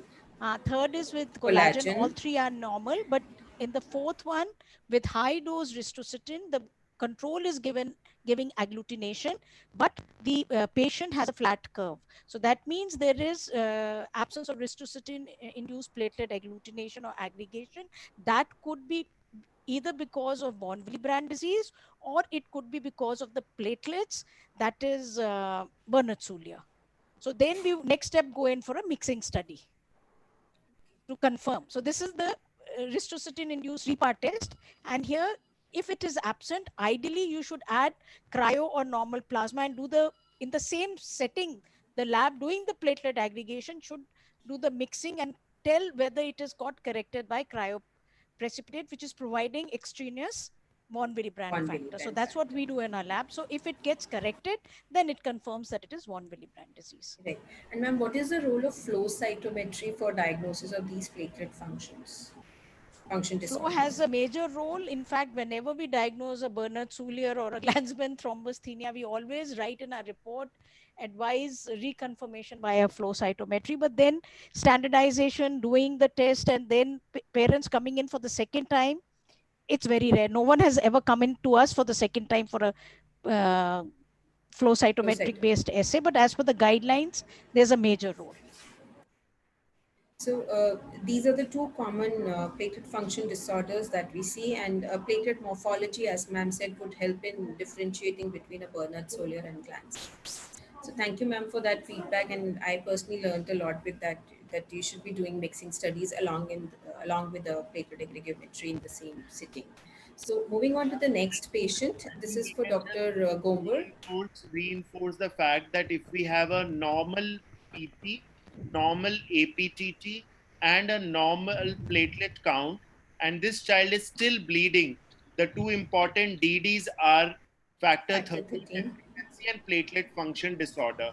I think we are just, because the questions are coming about this, so we are just trying to reinforce that these are the two important DDs wherever all these three things are normal and the patient is bleeding significantly.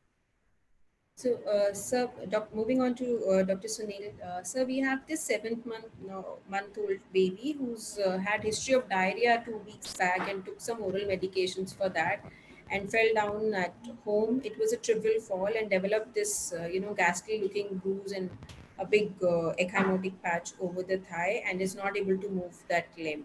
This child was born at home, and there's no prior history of bleeding prior to this particular episode, and the child is exclusively breastfed. So what do you think is happening here, sir? Very interesting. I had these few cases, 10 cases in 1997. And I must tell, let me know what is the weight of this child? The child is 7 kgs at 7 months. 7 months old. So the child has got a diarrhea. So this is what is, I feel, is what you said is APTT PT prolonged. So I have not shown the investigations. Okay, so just these are the keep this in investigations. mind. You must say, keep this in mind, hemorrhagic disease of infancy. And when So you this child is 7 months, isn't it too late? Sorry? This child is already 7 months. Isn't it too late for a hemorrhagic not disease? at all. It is not too late. We must know, and my colleagues also must know, that in India, especially in developing countries where there is so much of malnutrition, diarrhea persisting, I asked the weight was if the child has got a less weight and the child has been exclusively breastfed. I must tell you that these are the two risk factors which we came across. One is the supporters of exclusive breastfeeding. I don't deny that, but you see, if it is continued on for very long, in India especially, they continue for 2 years, 1 year, more than 1 year. So, in a 7 months old baby, if the child is exclusively breastfed, the vitamin K levels are much lesser in the exclusively breastfed baby. And if the child has not had, there is no history. Did the child receive any vaccination of vitamin K at birth? The child was delivered at home, so nothing given at So birth. that means that is also a risk factor. So this is definitely a typical case which I am reiterating, that we had few cases way back in 97. So this is hemorrhagic disease of infancy, and we must try to get the PT, APTT. Here I find that PT is prolonged. And well, in initial cases, PT only is prolonged. But in most of the patients which we had APTT, PT both prolonged with normal liver function test, with normal platelet count. So this was coming out to be in India especially. And moreover, there is so much of abuse of antibiotics nowadays that for anything, any diarrhea, people pump a lot of antibiotics. So that also causes deficiency of vitamin K. So this is definitely vitamin K deficiency. And this is the isolated, because it was only isolated, so these are the causes. But I must say, these are all early cases of liver disease, vitamin K deficiency. You can have the PT prolongation because it has got a smaller half-life. But most of the time when they present to us, you must keep that in mind, that you APTT PT most of the time is prolonged. I think that is what Jyoti also, madam also would say. Agreed, totally agreed, sir, with what you said, sir. So Definitely. this we So, must keep. sir, can you just, just for the benefit of our audience, can you just, again, just enumerate the causes of an isolated PT prolongation? Yeah, isolated PT. Okay, sorry, Dr. Jyoti will go ahead. Oh, okay. Madam. So isolated PT prolongation, it could be because though it affects 2, 7, 9, 10, the factor 7 and PT is the most sensitive. So vitamin K deficiency, warfarin, liver disease, and factor 7 deficiency. So isolated factor 7 deficiency should be considered only once injection vitamin K has been given and there's been no correction, then we go in. Because if you do a factor 7 in this child, it will be low. So we have to go in for an injection, and I think that would what Dr. Anand would have told. So I don't know why Dr. you asked Anand, this. Dr. Anand, what would you, now we have these two broad diagnosis, factor 7 versus early vitamin K. So how can you differentiate between these two? Yeah, I think it's already been mentioned that usually vitamin K deficiency presents in younger infants with both PT and APTT being prolonged, and a single dose of vitamin K usually corrects the PT and APTT, whereas an isolated factor 7 deficiency, obviously just one dose of vitamin K, particularly inherited factor 7, will not get corrected. I'd just like to make a point for all the participants that if a child presents with vitamin K deficiency, let's say, or with prolonged PT and APTT with an IC bleed, and you've given vitamin K and FFP, then it's important to remember when you follow up the baby to make sure that we are not missing a common pathway problem. Because a repeat PT and APTT after vitamin K and FFP would have obviously corrected both. And so we've had children who've been treated outside who come to our center who've received both FFP and vitamin K, and that will come in the way of proper analysis. Well, We'll be I moving will add forward to to. this. Rightly said by Dr. Anand, we have had two patients of combined factor deficiency. They were being treated as vitamin K deficiency, hemorrhagic disease of infancy. But you see, what will happen is that it won't correct after giving vitamin K. And in hemorrhagic disease of infancy, usually the improvement occurs just within 24 hours of giving your vitamin K. So you must keep inherited coagulation disorders, especially of the common pathway, that is factor 10. I still remember one case coming out with not being corrected by vitamin K, coming out later on with factor 10 deficiency. So that is one thing. And the other important thing, as rightly said by Dr. Anand, that in vitamin K deficiency, they do improve very fast with your, they would not improve with your, the other side, what you said, factor 7, and the other one was? Factor 7 and factor 10. Factor 10, yeah, they will not improve. So we'll move on to the next audience question. Which of the following is associated with tiny platelets on a peripheral smear? I think a lot of questions were also asked about MPV and IPF in the Q&A. I've tried to answer some of them, but yes, definitely small platelets, large platelets, people were very interested to find out what happens in which condition. So as our audience is taking part in the poll, I just like to mention regarding large platelets on peripheral smear. Dr. Jyoti will support me on that, I hope. In that just the presence of a few large platelets in the peripheral smear doesn't make it a macrothrombocytopenia. A lot of children with ITP can obviously have large platelets. I think so the way to differentiate the two is to look at the smear and look at for variable that is there, it's more like an ITP, whereas if you have a uniform large platelet, then it's more likely to be a macrothrombocytopenia or some situation with large platelets. Totally agree with you, Dr. Anand. Agree. Thank you, Dr. Anand, for adding to what we've already discussed. And here our audience is absolutely spot on. It's Scott-Aldrich syndrome. So with that, we'll be moving on to our next scenario. Taught them too well. Dr. Amita, sir, I am just questioning them, right? So here we have a 1.5 year old. 5 more minutes, Shruti, 5 more minutes and we'll wind up.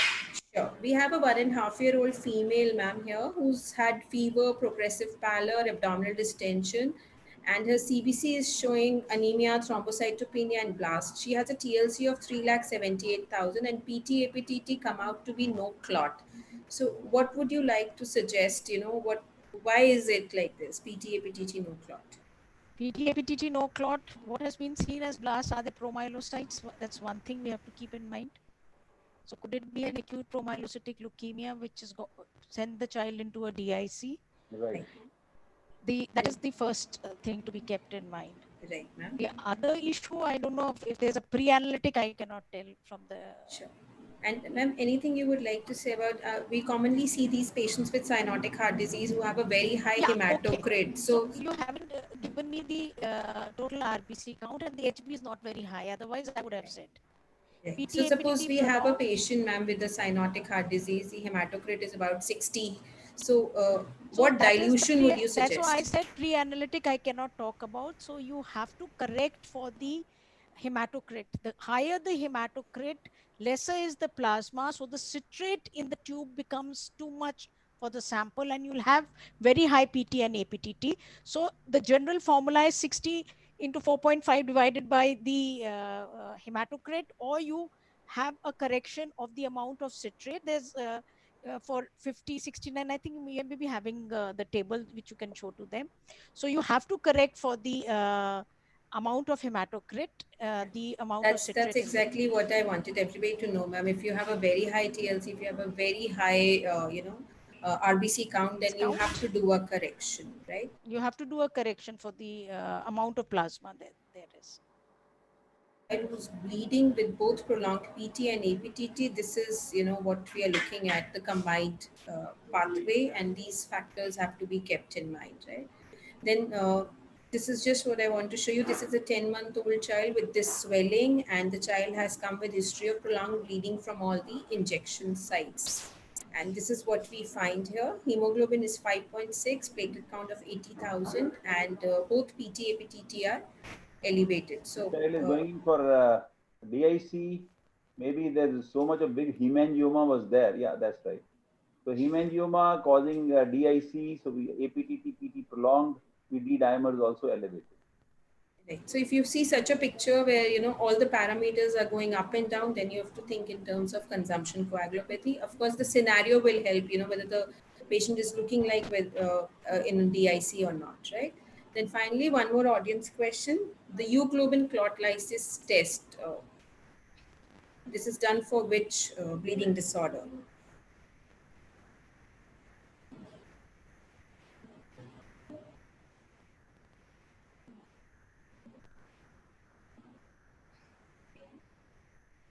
Dr. Shruti, again, with your permission, regarding the Casaback merit, I just want to bring to the notice of our participants regarding hidden Casaback merit. So if you have PT-APTT prolonged, D-dimer elevated, unexplained thrombocytopenia, but otherwise baby is looking well, doesn't look septic and in a DIC, but the lab showed DIC, then it's important to do an abdominal ultrasound, look carefully for the hemangioendotheliomas, which might be hidden. It might be hidden retroperitoneal in the liver.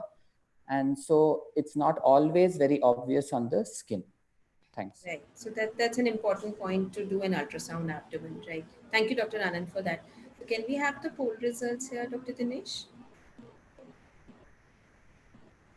Ma'am, you can explain a bit about the euglobin clot lysis test. They have answered. Oh, they've written factor 13. Factor 13. So you need to explain it now. So euglobin clot lysis time is for dysfibrinogenemia because of fibrinolysis excessive, which can be primary pathological fibrinolysis or could be a fibrinolysis occurring in patients with liver disease. And the euglobin clot lysis test is generally not available in any of the laboratories in India.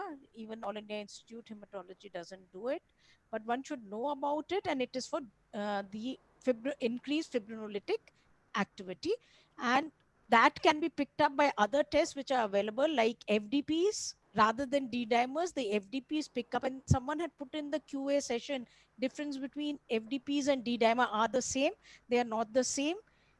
FDPs are breakdown products of fibrinogen and fibrin both, whereas D-dimer is the breakdown product of cross-linked fibrin, which is after the factor 13 has stabilized it. It was one of the questions in the QA. I just saw it, so that's why I told about that. So that can help. And then there is also the other test which you can go for the paracoagulation test to pick up fibrinolysis. So this is the last step in coagulation, fibrinolysis. So if we have increased fibrinolytic activity, the clot will not be stable. So that is what, of course, this was more of a theoretical interest, just to know that there is something like that. So final, this is the last example. So this is a child who's come to the clinic, and this is what you find on the examination for some other reason, right? So there is a bruise there. So Dr. Anand, what do you think? Is this a bleeding disorder? So when a baby presents with bleeding over bony prominences, like Dr. Amita brought out very appropriately, then it's pretty common to have bruising there. But when a child comes in with bruising in the trunk, in the areas like the gluteal region, over the cheek, areas which the child usually doesn't have trauma in, we should consider as part of our evaluation of the child non-accidental injury. So other clues would be fractures and a fundus evaluation showing multiple hemorrhagic spots, fractures of varying ages, bruises of varying ages. So it's important to keep in mind that for a child with bruising, we should keep non-accidental injury at the back of our mind. But obviously, this is a complicated diagnosis. And so a workup with adequate labs, which we learnt about today, should be done before really proceeding. Often, we would have to do lab workup and evaluation with our psychologists and social workers, whether there is any risk for non-accidental injury. So Dr. Shruti has put down some nice mnemonics for us in terms of bruises, breaks. I'm not sure what she means by bonks, but burns and bites, and the patterned bruising, which is important to remember for a non-accidental injury. Dr. Shruti. As Dr. Anand had elaborated, so these are the areas, if you find, bruises in these areas, these are probably, a non-accidental injuries. And as pediatricians, we should, just keep our, mind open to something like this. And, the picture which I showed had those patterned bruises as if the child had been hit with a stick or something. So just keep in mind that not all bruises are bleeding. Do your lab workup, and if you don't find anything, just get a fundus examination and think of a non-accidental injury in pediatric age group patients. I think that's it for today. Thank you everybody, the panelists and everybody who's been, so interested and has been listening to us for all this time. And I think we would like to open the floor for questions. Thank you, Dr. Shruti. It was a very nice presentation with such good cases. I thank everybody, especially Dr. Jyoti. She has made me much wiser. And I have one question also to Dr. Jyoti. Yes, sir. What is the status of TT, thrombin time? Supposing you have a child coming for the first time, if you have a child known case of hemophilia, of course, it is not required. But what is the status of the TT if a child is coming for the first time with APTT prolonged? So it has got a major role in, that's why in our screening coagulogram, we have TT as part of it, because APTT prolonged and there's no history taken properly, the effect of heparin can also be there. So in fact, thrombin time should be done while doing a mixing study also. In fact, in the Western world, when you read about their tests, they have inbuilt the cost of thrombin time in the APTT mixing. And why I ask this question again, because you see, people in the practice are only going for APTT PT. Yes, sir. They should not. In fact, in my lab, my screening coagulogram is a CBC peripheral smear, PT, APTT, and thrombin time. Right. I give it as a package, cheap, so that it's done properly, sir. Thank you, Sam. I think, we have had a very interesting discussion on all the bleeding disorders. We have covered almost all the common scenarios that we see. And hopefully, our participants, delegates will be benefited by this. I'm just going to take some of the live questions that have been posted.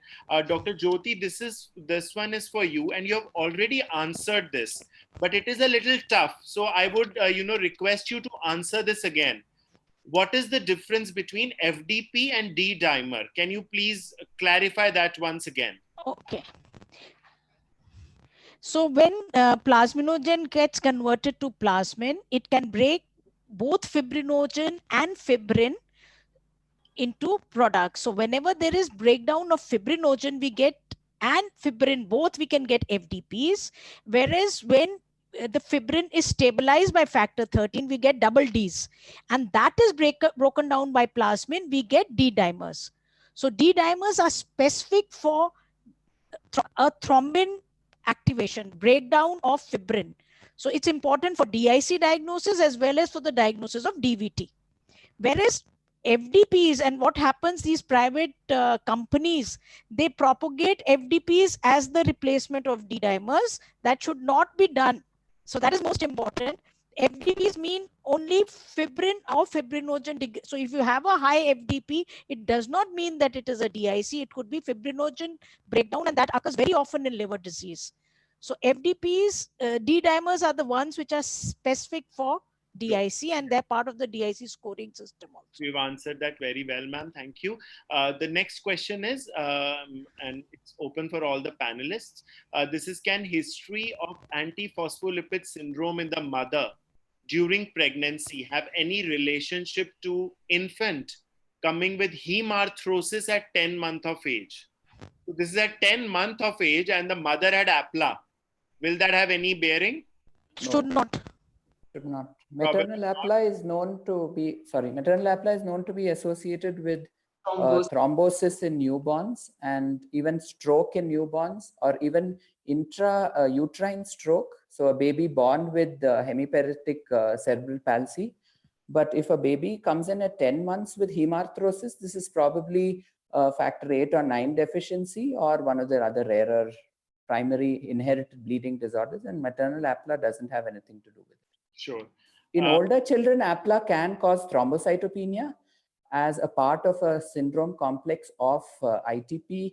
ITP can be associated with APLA and SLE, but this is not what the participant is probably referring to. Jyoti ma'am, this one is again for you. What is reptilase test? Okay, again not available in India. Reptilase test is to differentiate the effect of heparin in prolonging the thrombin time. So you do the reptilase test, it bypasses the effect of heparin and you get it corrected. So if you have a prolonged thrombin time and a normal reptilase time, you know it is the effect of heparin. Yeah, so to differentiate that. Dr. Amita, would you like to answer the next question? When should a bleeding child be referred to you? You know, what is the difference between a pediatrician managing and a pediatric hematology managing this?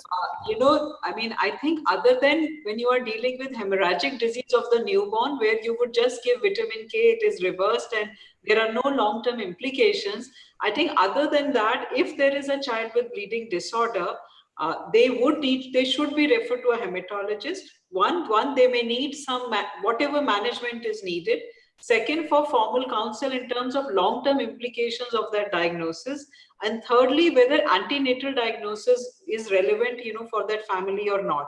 So I think other than HDN, a lot of disorders may not have any, major implications, but still at least a one-time referral would be necessary for the family to know for sure that when in future, for example, when they go for surgery or dental extraction, even if, what precautions have to be taken, IM injections can be given safely or not. So I think other than HDN, all patients would merit one referral or, a long-term follow-up with hematologist depending on the condition. What about ITP, ma'am? New onset ITP, yes. ITP.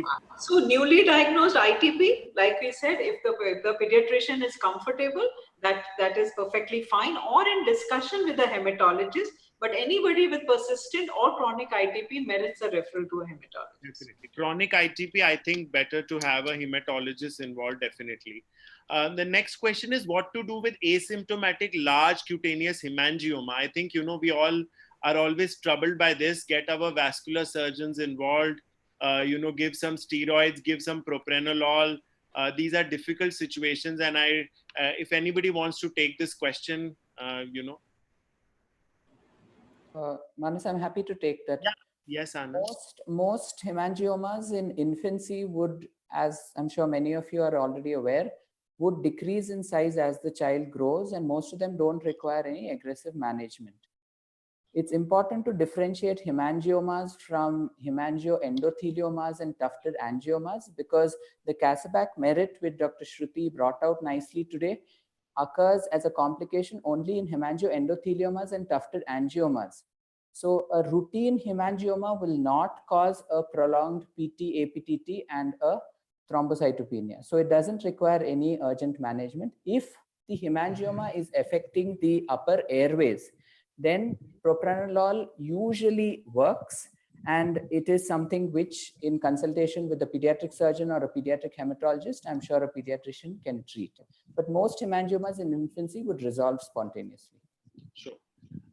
Next question is, can vitamin K deficiency cause hemarthrosis in infants? Dr. Gombar, have you seen children with vitamin K deficiency? No, I have seen a few patients with intracranial hemorrhage.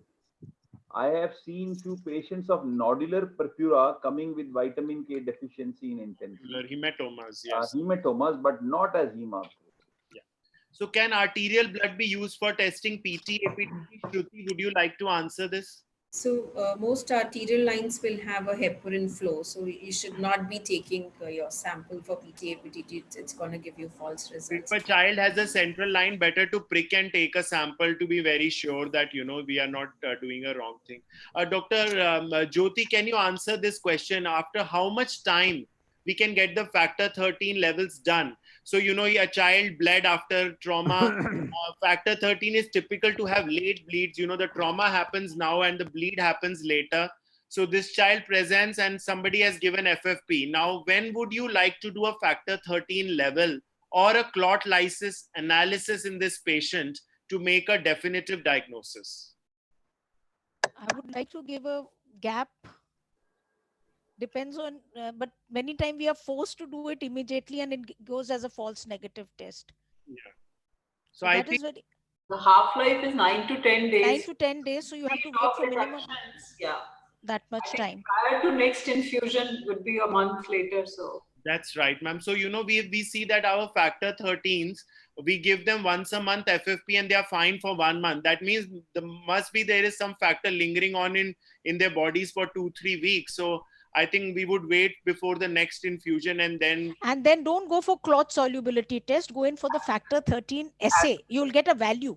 Yes. Even if it is because clot solubility is only for severe deficiency, but we may be able to pick up the value. Ma'am, can you just tell us the rough cost of the clot solubility and rough cost of the factor level? Just an estimate. Factor level is around 12,000 because it's the most expensive. Other factors I do around 4,500. Yeah. But this is around 12,000 because it's the most expensive assay. Very difficult to do, yeah. Difficult to standardize, and clot lysis. For clot solubility is within 600 rupees. So that's 600 no rupees, yeah. But another thing I would like to tell is sending of sample. If the sample ideally which should be tested within 4 hours. Yeah. And what happens, people tend to put it with ice. Many times they send a sample in an ice pack. PT will become shortened because there will be cold activation of factor 7. So that is one thing to remember. Don't send it with an ice pack. It should be at 25 degrees. So it should be a ice pack at 4 degrees, which is kept a little away. And prolonged time kept at room temperature, 40 degrees outside and brought. APTT may get prolonged because of the labile factors, factor 8 and factor 5. So these things have to be kept in mind. Very often I get samples for mixing study, APTT done somewhere else. And I always keep on telling, especially our clinical hematologists, the adult one, please repeat it before sending a mixing study, because when the sample comes from mixing, we have a normal APTT. So these are important things to keep in mind. Yeah. So a 16-year-old female not sick has complaints of hemoptysis and chest pain since 1 year. She also has menorrhagia. Her investigations are normal. Can we go for bleeding tests? Which bleeding? Yeah, you go for a screening coagulogram first of all. Screening coagulogram, you'll probably get some hint. Answer, clues in which direction to go. Yeah. Acquired hemophilia or SLE would be the most likely culprit in this. And hemoptysis is odd. Role of dapsone in chronic vasculitis. Dr. Amita, role of dapsone in chronic ITP? So Dapsone, you know, for our country, I think there has been a lot of extensive experience because it is one of the cheapest drugs available to us.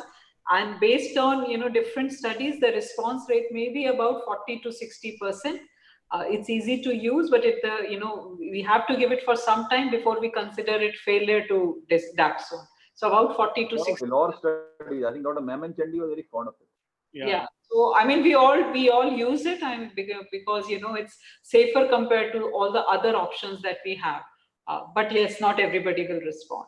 The next question is, can a bleeding disorder child be given a vaccine? Shruti, do you want to answer this? Yeah, definitely. Actually, a patient with bleeding disorder should definitely be given vaccine, especially the hepatitis B vaccine, because they might, you know, need blood at some point of time. And the only thing which Dr. Amita had highlighted, that instead of you know, giving an intramuscular, you can give all vaccines by a subcutaneous route. And once you've given, just apply firm pressure for 5 to 10 minutes, and then the child should be okay. One question to Dr. Manas. I have one question to you. Yes, sir. Now, the question of immunization, are you aware of, or Dr. Amita, that subcutaneous versus intradermal? So the recommendation is for subcutaneous. No, but there are few studies we recently have coming up that the immunogenicity of intradermal vaccination is as good as the subcutaneous. But I just wanted to know, because this is a very august panel. Intradermal is difficult to give. Sometimes subcutaneous. You have been giving BCG for years together. Why it is difficult? No, it is difficult for me who is not doing vaccination. I'm sure it is not difficult for my audience. You are giving, all pediatricians are giving BCG vaccination. Very true. Sir. It is difficult for me, not for them.